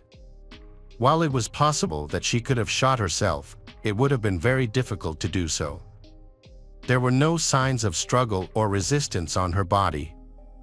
The detectives, however, were not convinced. Given Colby's history of controlling behavior, they suspected that he might have been violent towards Kristen in the past. They conducted a thorough examination of Kristen's body, looking for any signs of bruises, abrasions, or scratches that might indicate a history of abuse. Despite their efforts, no internal or external injuries were found, aside from the gunshot wound. The investigation then shifted its focus to Colby's personality, revealing that he was a habitual liar who frequently deceived others and even himself with convincing falsehoods. Colby's story didn't add up. Despite his claims of being in danger and having connections to intelligence, he had no history of being in high-risk situations or working with intelligence agencies. In fact, he had been dishonest with those around him about his music career and income. In reality, his wife Kristen was the primary breadwinner, working hard to support their family. Colby, on the other hand, only played occasional gigs during holidays and spent most of his time playing video games. He had talent, but lacked the persistence and patience to succeed, and his laziness held him back. The police investigation uncovered some information. A search of Colby and Kristen gadgets revealed a revealing look at their lives. Kristen's phone calendar was filled with appointments, from haircuts to meetings with a real estate agent. Meanwhile, Colby's messages showed that he had been flirting with another woman, even while at the police station. He had exchanged messages on a laptop in the living room, raising suspicions about his honesty. A recovered search history also revealed that Colby had been researching life insurance payouts in the event of death shortly before the tragedy. This discovery raised more questions about Colby's motives and potential involvement in the events that unfolded. An investigation revealed that Colby had lied about his financial situation. He had taken out 2 insurance policies on his wife, naming himself as the beneficiary in the event of her death. These policies included military spouse insurance and a standard life insurance policy, with payouts that were much higher than Colby had initially claimed. In fact, he had calculated exactly how much he would receive if his wife died. Despite the suspicious circumstances and Colby's inconsistent statements, the case ultimately hinged on the forensic expert's report. The report concluded that there were no signs of violence on the body, except for a single gunshot wound, suggesting that Kristen may have taken her own life. The case was eventually closed, and Colby received the insurance payouts, nearly $50,000 from the military spouse insurance and over $100,000 from the life insurance policy. On the same day the money was deposited into his account, Colby ordered a life-sized realistic doll from an online store, apparently for intimate purposes. Colby indulged in a lavish lifestyle, buying a new gaming console, an electric guitar, and expensive musical equipment. He spent the rest of the money on fancy clothes and frequent nights out at bars and restaurants, feeling carefree and convinced that he had gotten away with the crime since there was no evidence against him. For nearly 2 years, Colby lived a life of luxury, but in the summer of 2021, a new district prosecutor took office and reopened the investigation into Colby's wife's disappearance. Detectives had approached the prosecutor, convinced that Colby had murdered his wife. They presented evidence, including the restored browser history, Colby's unusual behavior, and his clear motive. After reviewing the case, the prosecutor authorized the reopening of the investigation. In July 2021, Colby was arrested and charged with first-degree premeditated homicide and intentionally misleading the investigation. During his arrest, he remained calm and immediately contacted his lawyers, who began working on his defense. Colby's defense team argued that his wife had suffered from chronic depression for many years and that her disappearance was inevitable. They also portrayed Colby as a loving and caring husband, a valorous serviceman, and a devout person, contradicting the detective's suspicions. The prosecution took a unique approach by hiring experienced specialists to create a psychological profile of the deceased and examine her emotional state leading up to the tragedy. This method, known as a psychological autopsy, involved analyzing data from Kristen's phone, social media posts, recent photos, and interviews with her relatives, friends, and colleagues. After months of gathering and analyzing information, the experts reached a clear conclusion: Kristen had no intention of ending her life, given her short-term and long-term plans. The trial and verdict in this complex case were delayed, starting in September 2023, nearly 4 years after the tragedy. Although the defendant had a clear motive, acted suspiciously, and lied during interrogations, the forensic expert's initial conclusion initially worked in his favor. The prosecution had obtained a new report that could potentially change the course of the case. When questioned about the insurance inquiries on his computer, Colby claimed that his wife had likely made them to find out the payout amount.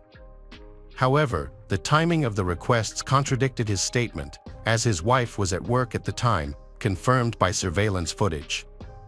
Colby was also asked about a life-size doll he had purchased shortly after his wife's death, as well as other expensive items. He explained that he couldn't sleep alone and needed something to hold on to, and that he bought the console and guitar to take his mind off his grief. His mother backed up his claims, vigorously defending her son throughout the trial. The psychiatrist's crucial evaluation revealed that Kristen had not intentionally ended her own life. This detailed assessment was instrumental in determining the events surrounding her death. The autopsy report revealed an unusual aspect: the angle at which the bullet entered Kristen's chin was peculiar. The forensic analysis indicated that the bullet was fired from the left side of Kristen, contradicting her dominant right-handedness. This raises questions about whether someone standing on Kristen's left side pulled the trigger or if she shot herself with her left hand. The latter is less plausible considering Kristen was a right-handed individual. This vital evidence raises serious concerns about Colby's potential involvement in Kristen's death. After deliberating the case, the jury unanimously delivered a guilty verdict, finding Colby guilty of all charges. Consequently, Colby received a life imprisonment sentence, eligible for parole after a minimum of 50 years. Notably, Colby refused to accept his guilt, despite being given ample opportunity. Throughout his appeals process, all of his attempts to refute his sentence were ultimately unsuccessful. In the end, no modifications were ever made to Kristen's official cause of death report. Hello friends, welcome to our channel. Today we're going to take a look at another horrible case with you, the case of Augustina M. Winkelried. Augustina M. Winkelried was born on June 6, 2001, in Esperanza, where she grew up in a big. As the baby of the family, she naturally received extra attention and affection. People who knew her described her as outgoing, kind-hearted, and always wearing a bright smile. On January 12, 2019, Augustina's father drove her to a friend's house, where a group of about 6 friends were meeting up. They planned to go to Teo's, a nightclub with a bowling alley, later that night. Augustina had already made plans to sleep over at her friend's house, and her father knew about these plans. Augustina left a club in the afternoon and went home. Later that night, she asked her boyfriend Noel to join her at the club, but he declined, saying he was tired. Augustina and her friends had a great time at the club, dancing and enjoying the music until 5 a.m., when they decided to leave. However, she ran into another group of friends and decided to stay longer. At 5:40 a.m., a surveillance camera showed Augustina leaving the club, carrying her phone. She then went to a nearby fast food stand, where she waited in line, got her order, and chatted briefly with someone she knew. After that, she headed towards the road. Since the friend's house where she was staying the night was close by, Augustina decided to walk. It was getting light, and she didn't seem concerned about her safety. There were no sidewalks, so she walked along the side of the road. Augustina's whereabouts on the night in question are unclear, but video footage shows she walked steadily despite wearing high-heeled platform shoes. The only moment of instability was when she approached the driveway, which is understandable given that it's an unpaved road with rocks. However, Augustina failed to arrive at her friend's house or her own home, which was unusual because she always kept her parents informed of her location. But on this occasion, when morning came, her parents didn't receive a text from her saying she had arrived safely. Concerned, Augustina's father, Daniel and Winkelried, contacted the police and began searching for his daughter on his own. After starting their investigation, police officers went to Teo's club to interview potential witnesses and review the available surveillance footage, since they knew Augustina had spent the entire night there. Meanwhile, a friend of Augustina's, Brian, reached out to her father, Daniel, and told him that he had seen Augustina outside Teo's club around 6 a.m. Brian was driving by when he noticed Augustina standing on the side of the road, talking to the driver of a silver car that had pulled over next to her. Brian continued driving down the road, but quickly pulled out his phone and called Augustina to check on her. He asked if she was all right and if she needed a ride home. Augustina replied that she was fine. Augustina accepted Brian's offer for a ride, saying she was headed to a friend's house. Brian decided to wait for her at a nearby gas station, which was just a few hundred meters away from where he first spotted her. He would fill up his car while waiting. However, 15 minutes passed, and Augustina failed to appear at the gas station. Brian then went to look for her, but she was nowhere to be found. Despite trying to contact her, Brian was unsuccessful as Augustina did not answer her phone.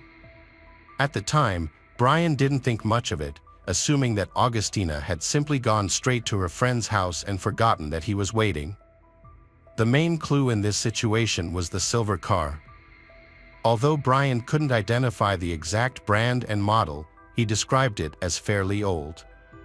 The man in the driver's seat may have been the last person to see Augustina before she disappeared. Police didn't rule out the possibility that he was involved in her disappearance.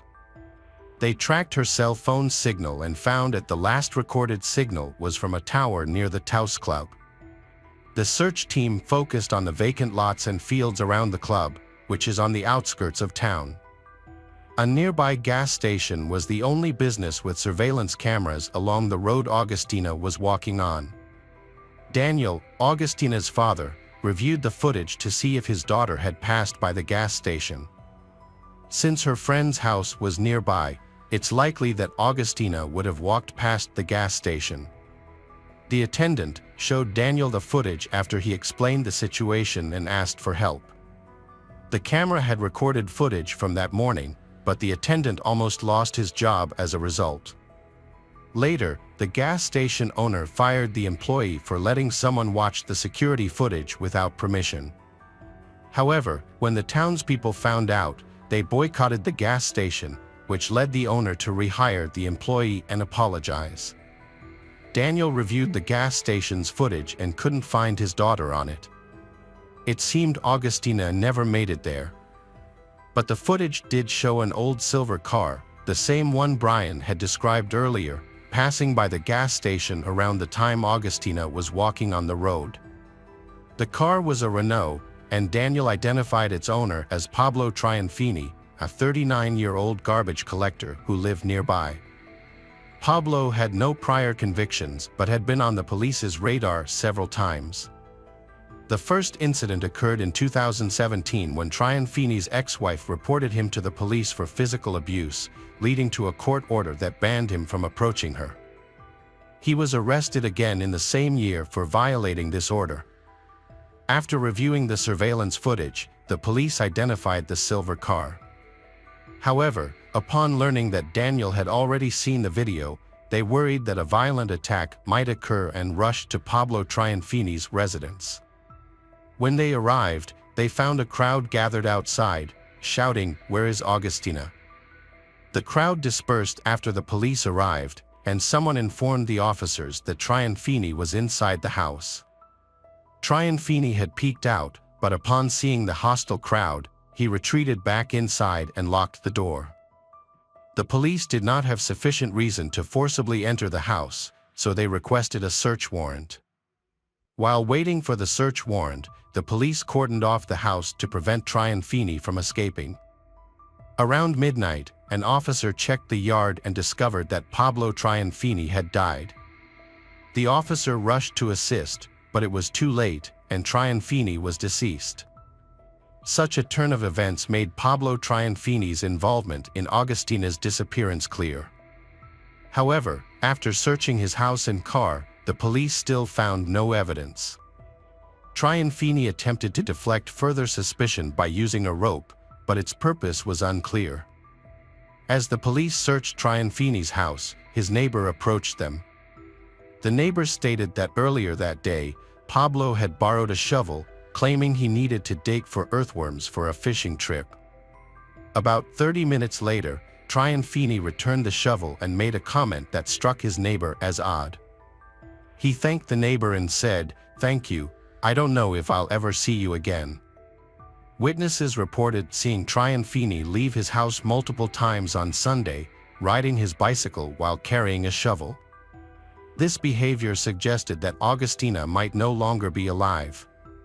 On Monday, January 14, 2019, a search operation began at dawn, aided by drones and police dogs. At 9:15 a.m., Augustina's partially clothed body was found approximately 500 meters away from Taos Club, hidden in a ditch with dense vegetation.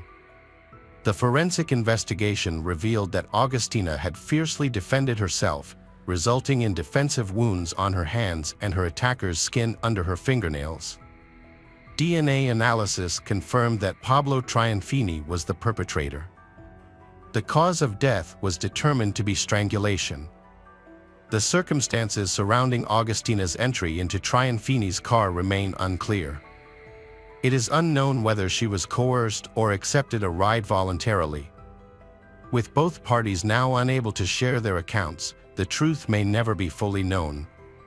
A search of Trionfini's phone did not yield any evidence of prior communication or connection with Augustina. Hello friends, welcome to our channel. Today we're going to take a look at another horrible case with you, the case of Christina Carlin Craft. Christina Rose Carlin Craft was born on November 11, 1983, in southern New Jersey, to Stuart Craft and Dawn Carlin.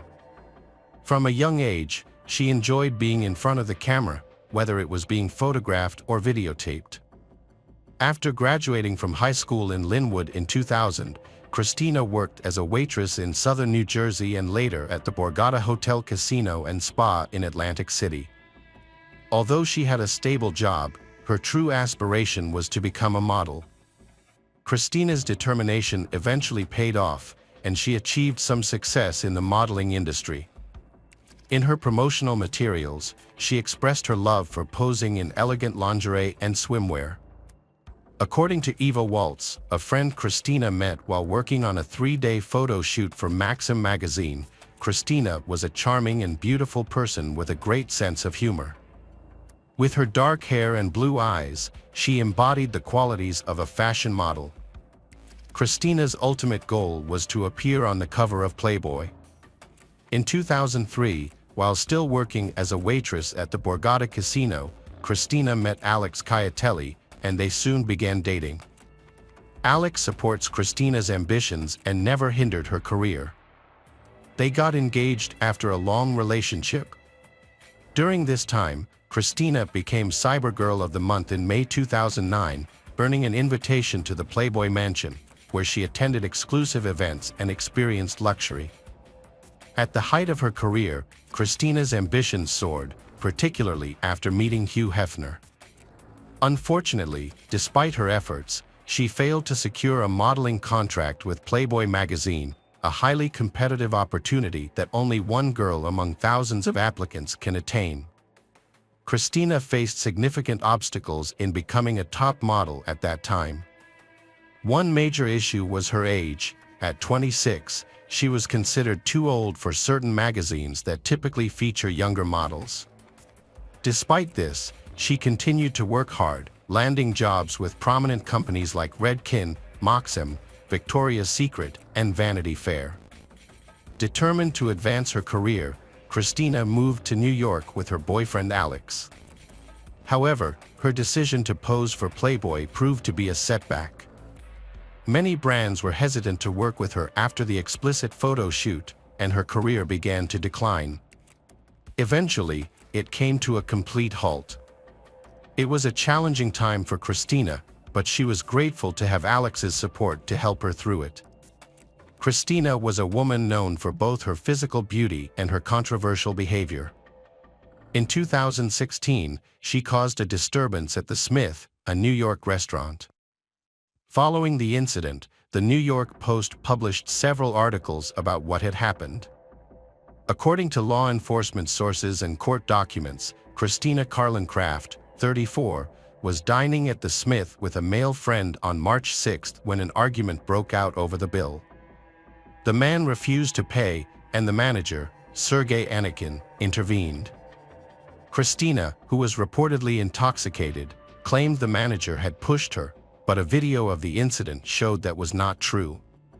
During the altercation, Christina allegedly hit a police officer on the neck, causing redness and significant pain. She was subsequently charged with misdemeanor assault, attempted assault, and harassment. However, after the district attorney offered her a deal, the charges were dropped on the condition that she stayed out of trouble for 6 months. Christina's lawyer explained that she accepted a reasonable deal offered by the district attorney. Christina had always been fond of Philadelphia, particularly Ardmore, where she felt a strong sense of safety. Considering this, Alex purchased an apartment for her in Ardmore, and they of them relocated to Pennsylvania in 2018. However, Christina soon discovered that Ardmore did not live up to her expectations of being a safe haven. In fact, on August 18, 2018, she reported a robbery to the police. Christina spent the evening at a bar in Philadelphia, but her memories of the night are hazy. The next morning, she woke up with no recollection of how she got home or if anyone was with her. She suspected that someone had drugged her with illegal substances. Feeling scared, she confided in others about her concerns.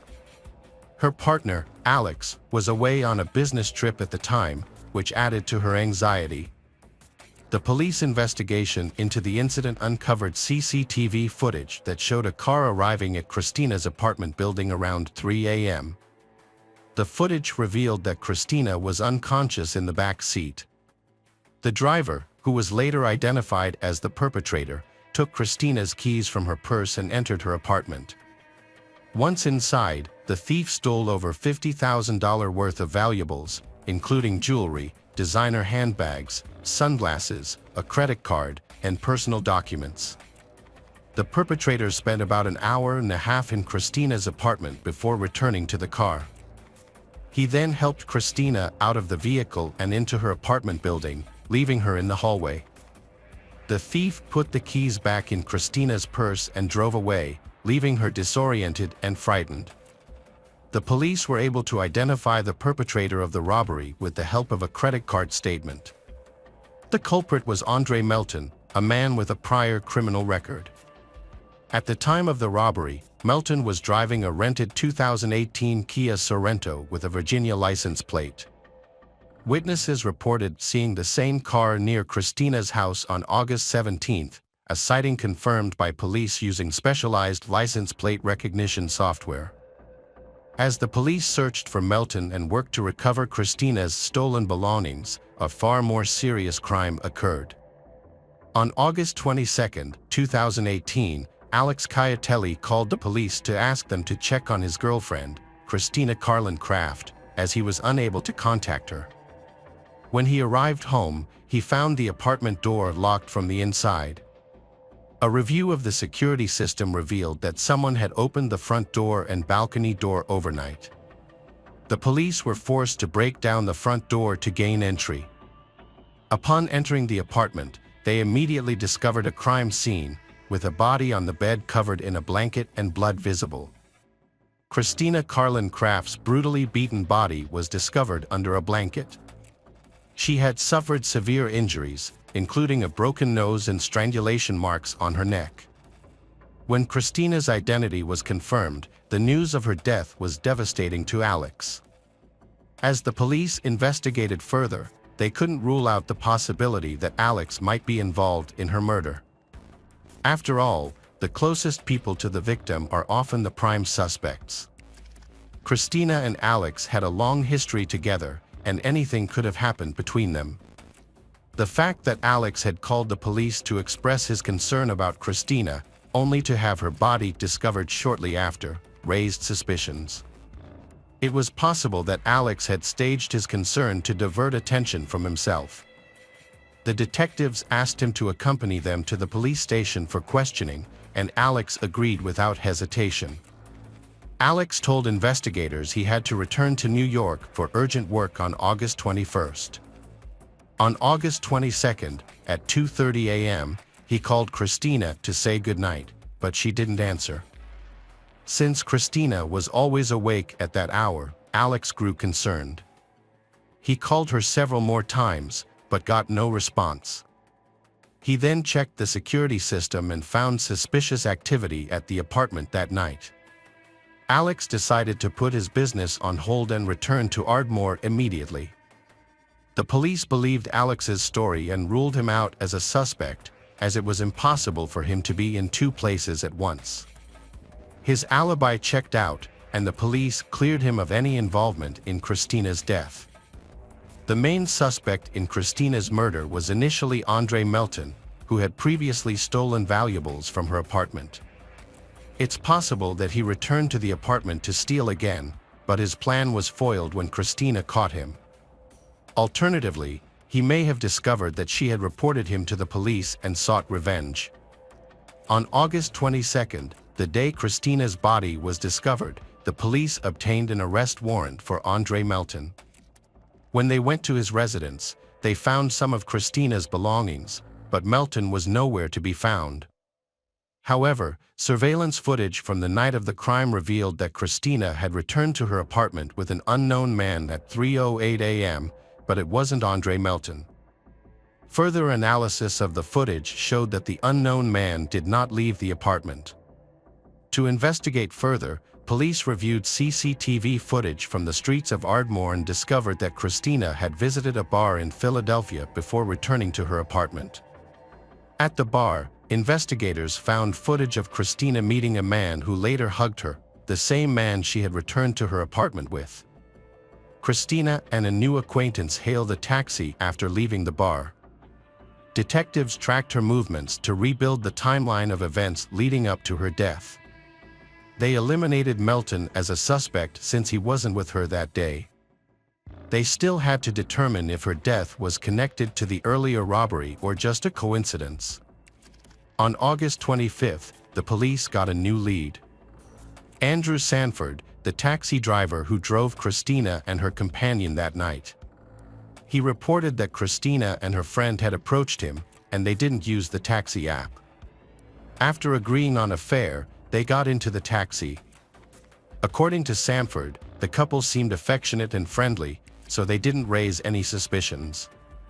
Sanford also remembered that when they arrived at their destination, Christina took the initiative to settle the fare. However, she didn't have any cash on her. She offered to leave her credit card, but Sanford refused. Then, Christina's friend offered him $100 if he would wait 10 to 15 minutes near the house while they went to the apartment. Sanford left 20 minutes later, as neither Christina nor her friend returned. Christina and the man entered their apartment around 3 a.m. At 4 a.m., Christina made a brief call to her cousin, but didn't speak a word. Her cousin, however, heard a man in the background instructing Christina not to call the police. The call ended abruptly, leaving the cousin unclear about what was happening. The police later determined the timeline of the crime using the apartment's door sensors, which recorded the exact times the doors were opened. The data showed that the first door opening occurred at 3:08 a.m. and the next at 5:10 a.m. Since the apartment was on the second floor, the investigators suspected that the perpetrator had left through the sliding glass door on the balcony, which was also detected by the security system around the same time.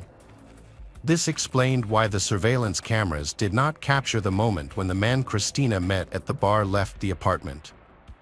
When the police arrived after Alex's call, they found Christina alone in the apartment. Based on this information, the police theorized that the perpetrator escaped by jumping off the balcony. The investigation's next step was to seek the public's help through the media. After releasing the surveillance camera images, the authorities asked anyone with information to come forward. The photos showed two individuals, Andre Melton and the second person who was at Christina's apartment on the night of her death. Surprisingly, Andre Melton called the police by himself, admitting to stealing from Christina but denying involvement in her murder. On August 26th, the police station received an anonymous call from a man who claimed to know one of the suspects in the recent crime. The caller revealed that he had shared a room with the suspect at a psychiatric clinic in Philadelphia. According to the caller, the suspect had previously assaulted a woman in Love Park and molesting her. The suspect became aggressive, shouting and causing a disturbance, and was eventually hospitalized for 2 hours at a cost of $70. However, he was not identified. The caller provided more chilling information. The suspect had bragged about strangling a woman and felt proud and satisfied by the act. This new information convinced investigators that the suspect was likely responsible for the murder of Christina Carlincraft. The police received another call from a Philadelphia relative of the suspect, who identified the man in the photo as Jonathan Wesley Harris, a convicted felon with a history of robbery. Harris had been released from prison on July 15, just 5 weeks before Christina's murder. After studying the suspect's entire biography, it became clear that Andre Melton and Jonathan Harris had no prior connection and had never met. As a result, the police ruled out any link between their crimes. Additionally, the police gained access to Harris's phone messages. On August 22, he texted a friend that he had met an attractive woman and was going to her apartment. On August 28, the police obtained an arrest warrant for Jonathan Harris. It was essential to apprehend him as soon as possible, as no one knew what he might do next. However, Harris had left no trail. When investigators contacted Harris's sister on August 29, 2018, she revealed that he had recently purchased a bus ticket to Pittsburgh. As it turned out, Harris was already on the bus when the conversation took place. The Ardor police were unable to act, and the officers wouldn't be able to catch up with him. The Pittsburgh police were their last hope. Timing was crucial, and the police investigating Christina's death contacted the Pittsburgh Law Enforcement Agency for assistance. They informed the task force of the bus's expected arrival time in Pittsburgh and shared a photo of Harris, helping them plan a strategic ambush. The officers blocked off all potential escape routes and were prepared to apprehend the suspect at a moment's notice. As the bus approached, one of the employees spotted Harris and allowed him to disembark calmly, reducing the likelihood of panic or chaotic behavior. About 10 minutes later, a police officer intercepted Harris. Harris gave a false name when asked to identify himself. He was arrested and taken to the police station, where detectives from Philadelphia interrogated him about his involvement in Christina's case. Harris claimed that he met Christina at a bar or nightclub, where she was alone, and he approached her. He admitted to being under the influence of both illegal substances and alcohol at the time. After chatting and having a drink, Christina invited him to her place. Once they arrived, Harris asked the taxi driver to wait, intending to return shortly. However, he ended up staying with Christina, and they drank multiple bottles of wine together. He claimed that they then engaged in an intimate relationship with mutual consent and used a prohibited substance. Afterward, Harris demanded that Christina pay him $1,200, which she refused. The situation escalated into a physical altercation when Christina allegedly hit Harris with a wine bottle. In response, Harris claimed he hit her in the face, causing her to fall to the floor. When Christina attempted to call for emergency assistance, Harris strangled her with sweatpants until she lost consciousness. Despite his account, several inconsistencies were found in his story. During the toxicology examination, experts found no prohibited substances in Christina's body, only alcohol. This contradicted the suspect's initial claim that he had only hit her once. When confronted with the results, Harris admitted to lying. Harris initially tried to convince detectives of his innocence, claiming Christina was fine when he left her apartment. However, during a subsequent interrogation, he fully confessed to his guilt. He explained that he had panicked after severely beating her, leaving her while she was still breathing, and covering her with a blanket to avoid the sight. Ultimately, Jonathan Harris confessed to taking Christina's life and attempting to escape detection by jumping off the balcony. Despite his earlier confession, Harris pleaded not guilty at the trial. Nevertheless, the investigators had gathered substantial evidence, making it impossible for Harris and his lawyer to win the case. The court was expected to sentence Jonathan Harris to 22 to 40 years in prison for the crime of third-degree life deprivation. However, the large amount of evidence presented by the prosecutors convinced the court that the crime was intentional, making life imprisonment a possibility. During the trial, a key witness testified against Harris. This witness had shared a room with Harris at a psychiatric clinic and had previously reported Harris to the police. Harris had confessed to the crime while in the clinic, telling the witness that he enjoyed the feeling of squeezing someone and watching them take their last breath. In the end, Judge William R. Carpenter sentenced Jonathan Wesley Harris to 30 years to life in prison without the possibility of parole. The judge handed down an additional 22 to 45-year sentence to Harris. The lengthy sentence was intended to send a message to future authorities who might consider granting him early release or pardon. In a separate case, Andre Melton was arrested in December 2018 and charged with burglarizing Carlencraft's apartment. He was sentenced in March 2020 to 1 to 4 years in prison, followed by 3 years of consecutive probation, totaling 7 years under court supervision. Before receiving his sentence, Melton apologized to Carlencraft's family. Hello friends, welcome to our channel. Today we're going to take a look at another horrible case with you, the case of Amato family. Margaret and Chad Robert Amato got married in the mid-1900s. At the time, Margaret had a 3-year-old son named Jason from a previous marriage. Chad was not deterred by this and was willing to raise Jason as his own. They had 2 more sons, Grant and Cody. Grant was very shy and found it difficult to make friends, so he relied on his brothers for companionship. As he grew up, Grant remained modest and introverted, still struggling to connect with his peers.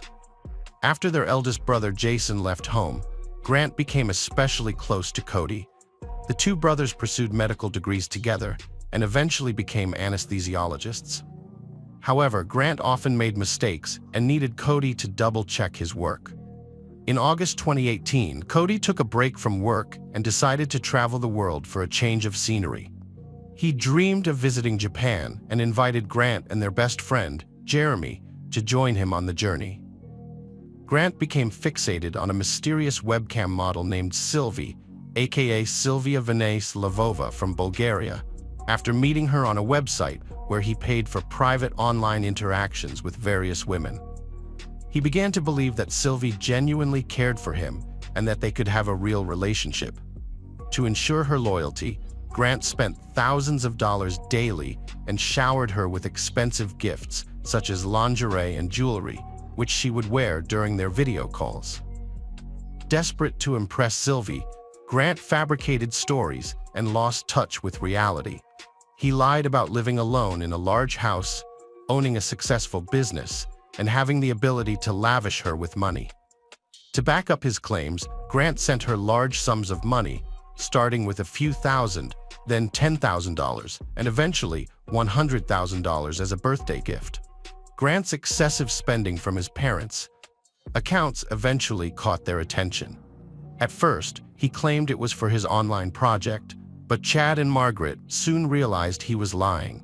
This led to a major family argument, with his father demanding he leave the house immediately. However, his mother and Cody intervened on his behalf. The family recognized that Grant was struggling with severe internet addiction, yet they were shocked to discover that he had spent nearly $200,000 from their accounts.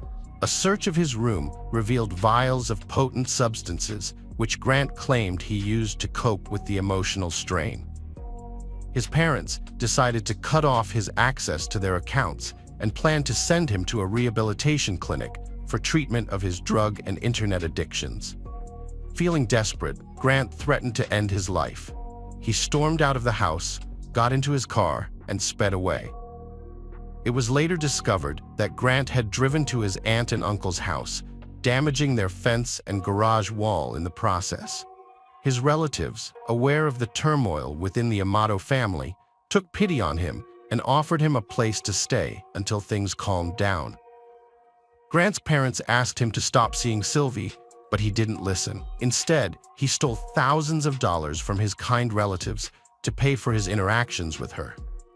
When his aunt found out, she told his parents, who promised to handle the situation and get the stolen money back if she didn't call the police. Chad, Grant's father, went to the relative's house and took Grant, who desperately needed help. Chad, along with Margaret and Cody, realized that talking to Grant wasn't working and that if he left home, he would likely steal again. So, they gave him an ultimatum. Either he would go to a rehab clinic to get treatment for his addiction, or he would face jail time for theft. Grant reluctantly agreed to enter the clinic, where he would spend 2 months away from temptations. Grant was admitted to a medical institution in December 2018 to receive treatment for his drug and internet addictions. While he was in treatment, his parents accessed his computer and were shocked to discover that he had been spending thousands of dollars a day from their family accounts on a woman named Sylvie. They found intimate online interactions between Grant and Sylvie, which Grant had recorded and repeatedly watched. Grant's parents decided to contact Sylvie and inform her that the man who had been showering her with gifts and money was not a successful businessman, but rather an unemployed addict who had stolen the funds from his family. They warned Sylvie that Grant could face criminal charges for his actions. However, Sylvie was unmoved, viewing her interactions with Grant as simply a job and refusing to return the stolen money. On January 5, 2019, Grant suddenly returned home from treatment, having completed less than a quarter of the rehabilitation program. He had fled the clinic, where he had shown complete non-compliance with the program. Grant tearfully promised to turn his life around and get a job, but threatened to end his life if his parents forced him to return to the rehab center. His parents agreed to let him stay home, but only under strict conditions. Grant was on a tight leash, no computer use, a strict daily routine, and close monitoring of his earnings. To help him get back on track, he was given a part-time job at a local grocery warehouse, which he held for about 3 weeks. Grant appeared to be cooperative, leading his parents to believe he had overcome his addictions and matured.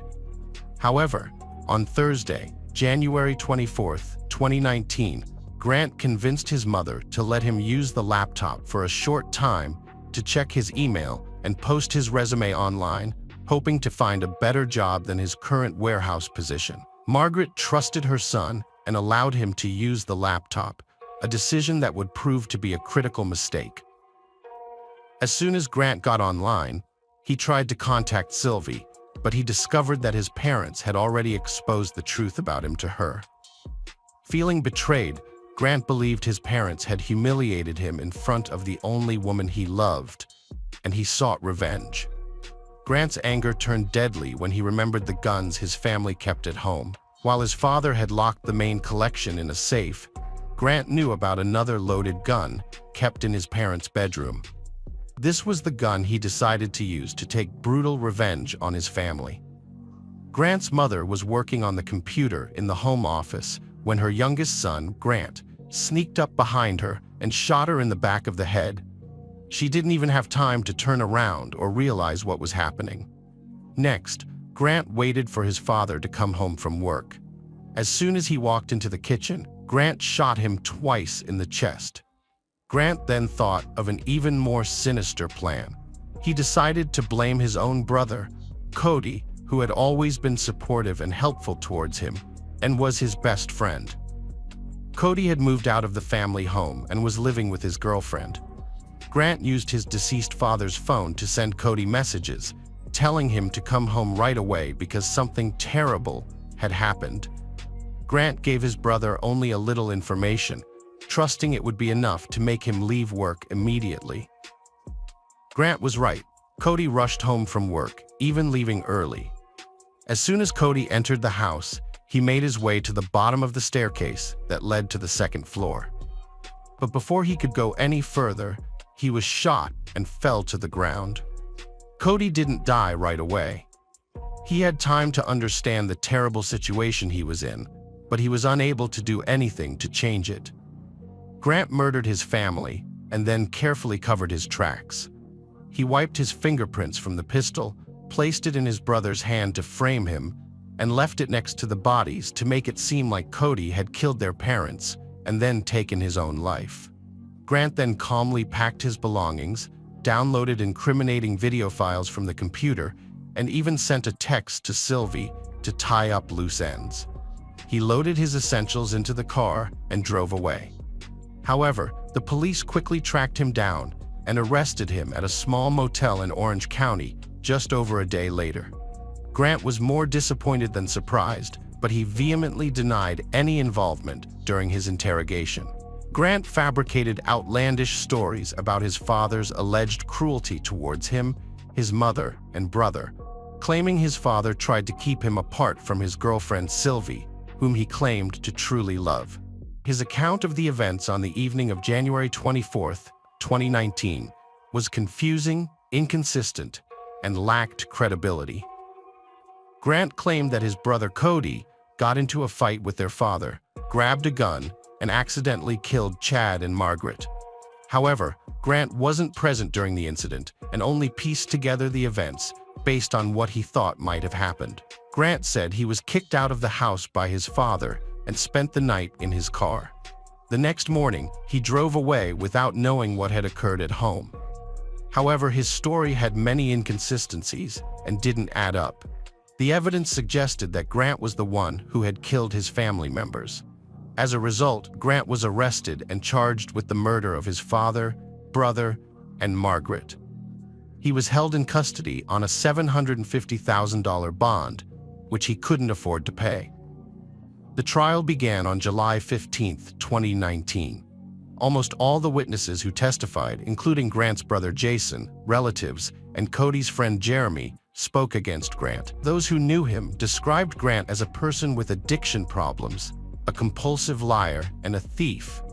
He had even stolen money from Jeremy during their trip to Japan.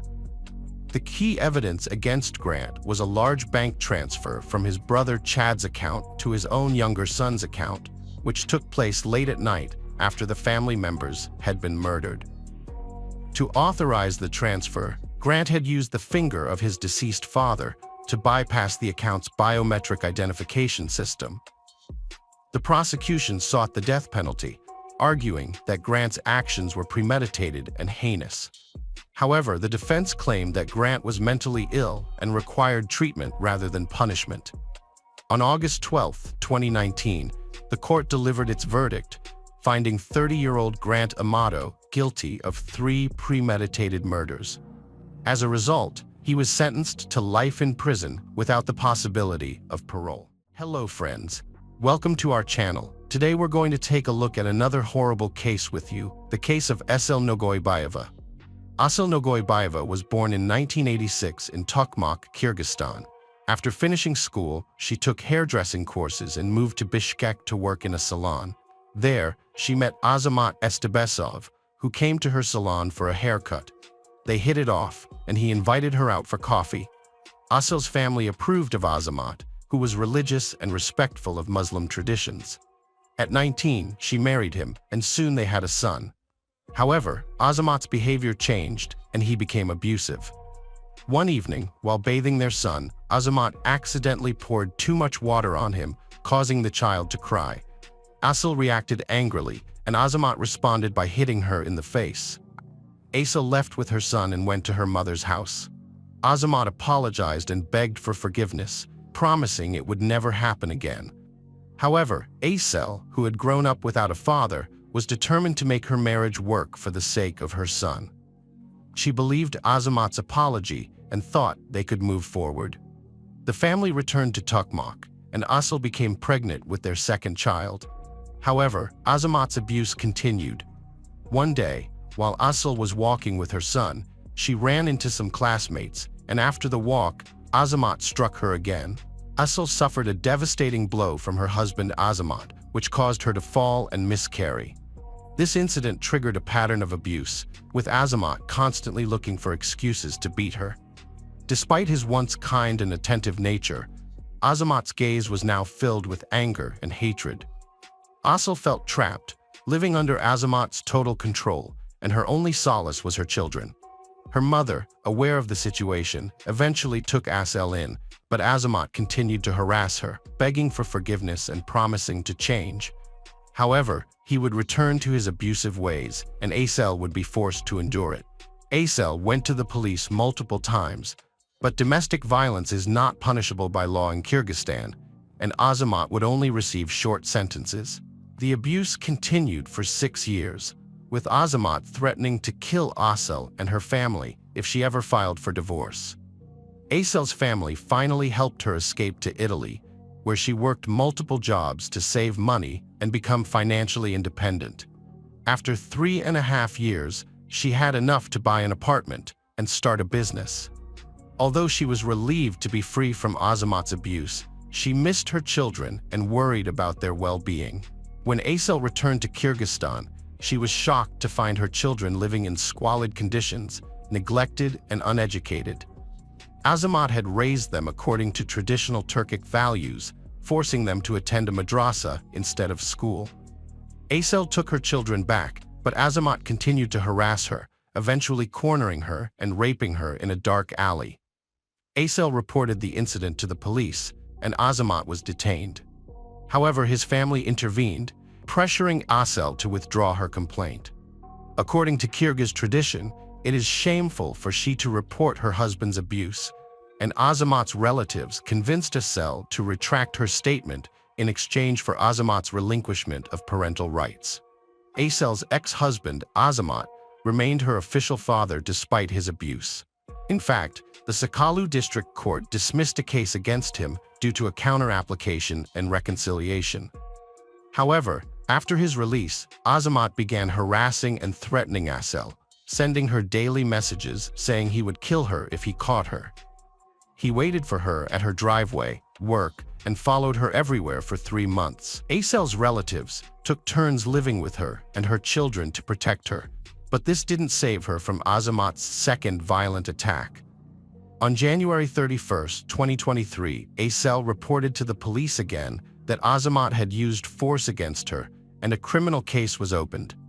The suspect was detained, but instead of a 5-year imprisonment, he was given 3 years of probation due to his elderly mother's disability and his 2 children. Asel was devastated and felt driven into a corner with no escape. She didn't believe anyone and didn't listen to Azamat's relatives.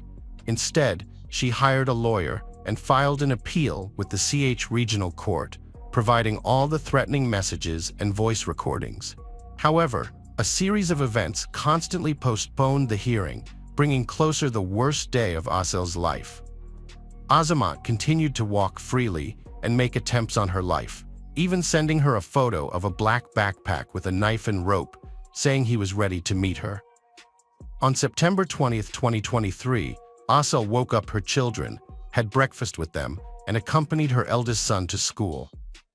As she was about to leave the house, Azamat suddenly appeared and hit her on the head twice. He then grabbed her throat and started strangling her, causing her to lose consciousness. When Asel regained consciousness, she realized that her son was crying and begging Azamat not to harm him. Azamat threw Asel to the floor, picked her up, and continued to abuse her. He stabbed her face and neck with a clerical knife in cold blood. The next time Asel regained consciousness, she was surrounded by blood and didn't realize what was happening. She had lost a lot of blood and her throat was dry, and all she could do was ask for a drink. Asel's ex-husband, Azamat Estebesov, brought her a bucket containing water mixed with blood, revealing his sinister intentions. He started selecting a knife from the kitchen, preparing to inflict harm. His goal was to reach Asel's heart, implying a deep and fatal wound. Just as he was about to attack, the police burst into the house, responding to a call from a concerned neighbor who had heard Asel's screams and knew about her troubled past with Azamat. This timely intervention saved Asel's life. Azamat resisted the officers, attacking them with a knife. Amidst the chaos, the brutal extent of the attack was unclear, but the apartment was covered in blood. It was later revealed that Azamat had started cutting Asel in the bathroom, then dragged her to the kitchen, severing her nose and ears, inflicting multiple wounds on her face and neck, cutting her throat, and beating her severely. When the district police officers arrived, they quickly called an ambulance, assessing the severity of Asel's injuries. In their search for the removed organs, they were unable to find them. Her ears and nose were shockingly found in the monster's pocket. After finding her, the police took Asel to the 4th City Hospital in Bishkek, but surprisingly, the doctors refused to provide her with first aid, claiming she didn't belong to their hospital based on her regional identity card. Not only did the doctors neglect to treat Asel, but they also failed to stop her bleeding. It wasn't until she was taken to a second hospital that she finally received first aid and the bleeding was stopped. Asel was then transferred to the National Hospital, where she underwent a 9-hour operation. A team of 6 doctors worked meticulously to restore her face, carefully reattaching her severed organs, including her earlobes and nerve nodes, which had been precisely cut off with a special knife. The nose was also completely severed. Asel remained unconscious for a long time after the operation, but miraculously survived. Psychologists warned that her recovery would be a long and perilous journey. She was brutally attacked and left disfigured.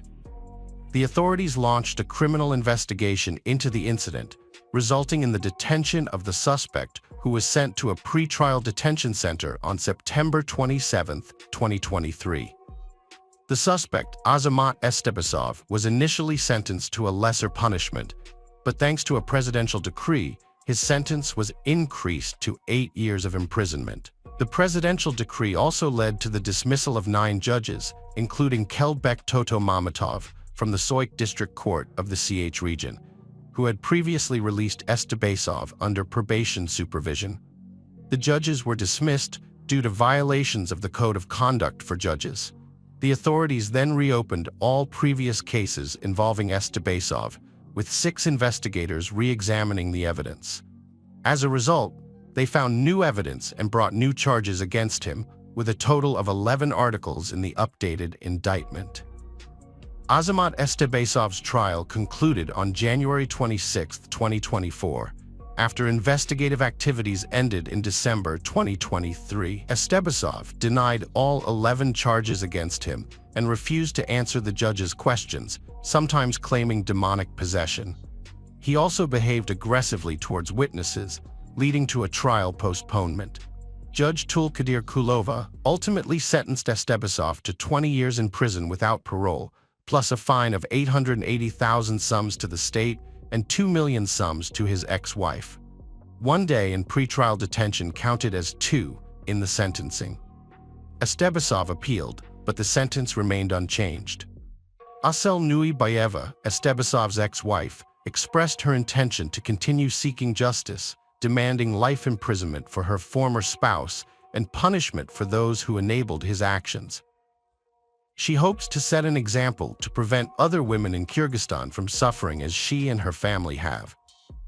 Asel Nogobayeva's family and activists are demanding a life sentence for her ex-husband, Azamat, who continued to send threatening texts to Asel even after being imprisoned, warning her that he would find her when he got out.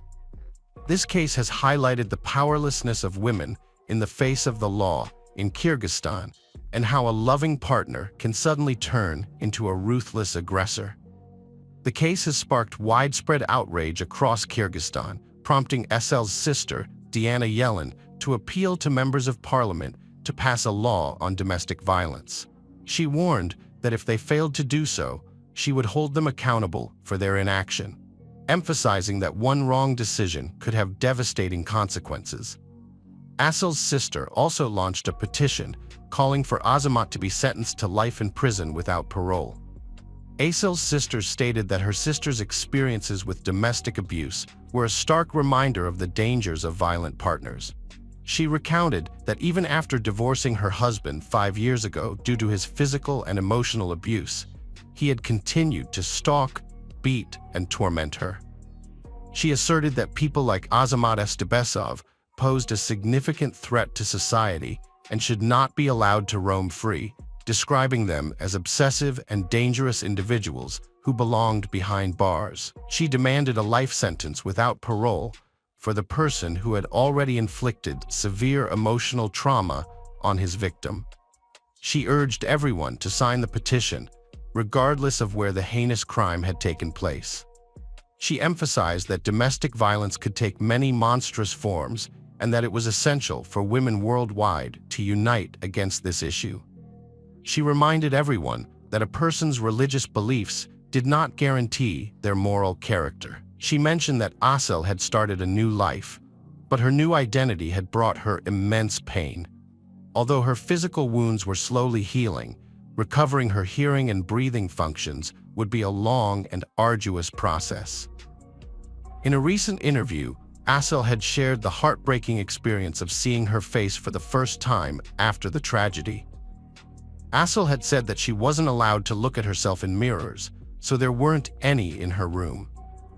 One day, when her doctors were away, she had taken advantage of the situation to go to the first floor to get dressed. As she was removing her bandages, she had caught a glimpse of herself in a metal operating lamp that the on-duty doctor had left behind.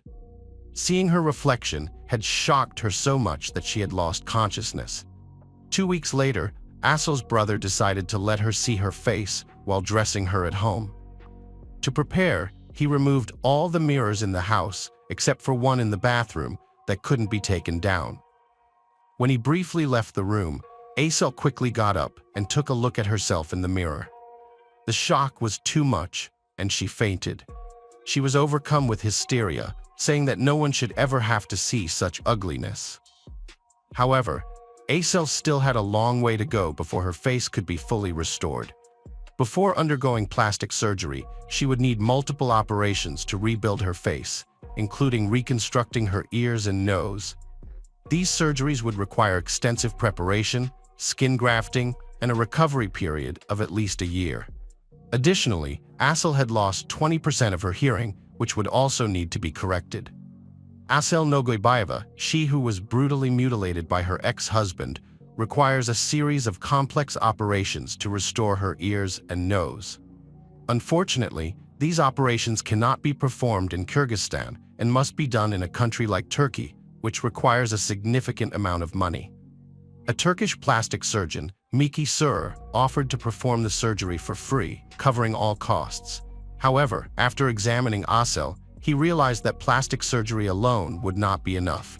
She needs a series of operations to restore her organs before the reconstructive surgery can take place. The total cost of the surgeries is estimated to be at least $445,000. Asel's sister, Diana Yellen, is working to raise awareness and funds for the operation, which will take place in Turkey. So far, they have not yet raised even half of the needed $45,000, and there are additional expenses for accommodation, psychological support, rehabilitation, interpretation, medication, and more. Diana Yellen shared heartbreaking photos of her sister Asel, who was brutally attacked by her ex-husband, leaving her face severely disfigured. The doctors did everything they could to save her, but unfortunately, her ears and nose were beyond repair. Diana is outraged and frustrated with the judiciary of Kyrgyzstan, who allowed her sister's attacker to walk free on probation just a year ago. She believes that if the judge had made a stricter decision, Asel's ordeal could have been prevented. To raise awareness about domestic violence against women, Diana is organizing fundraising events to help her sister's recovery and rehabilitation. Asel, who has endured 12 years of abuse, dreams of opening a foundation to support women who have suffered similar traumas. Diana wants to spread a powerful message to women everywhere. Never tolerate abuse and do not expect your abuser to change. Instead, run away and never look back. The true ugliness lies not in Asel's disfigured face, but in the heart of her ex-husband, who committed this heinous act. Diana warns that if they cannot raise sufficient funds to support Asel's recovery, she will be forced to share her sister's graphic photos to shame the authorities into taking action. She appeals to every judge, policeman, and deputy to take a close look at Asel's face and remember the consequences of their inaction.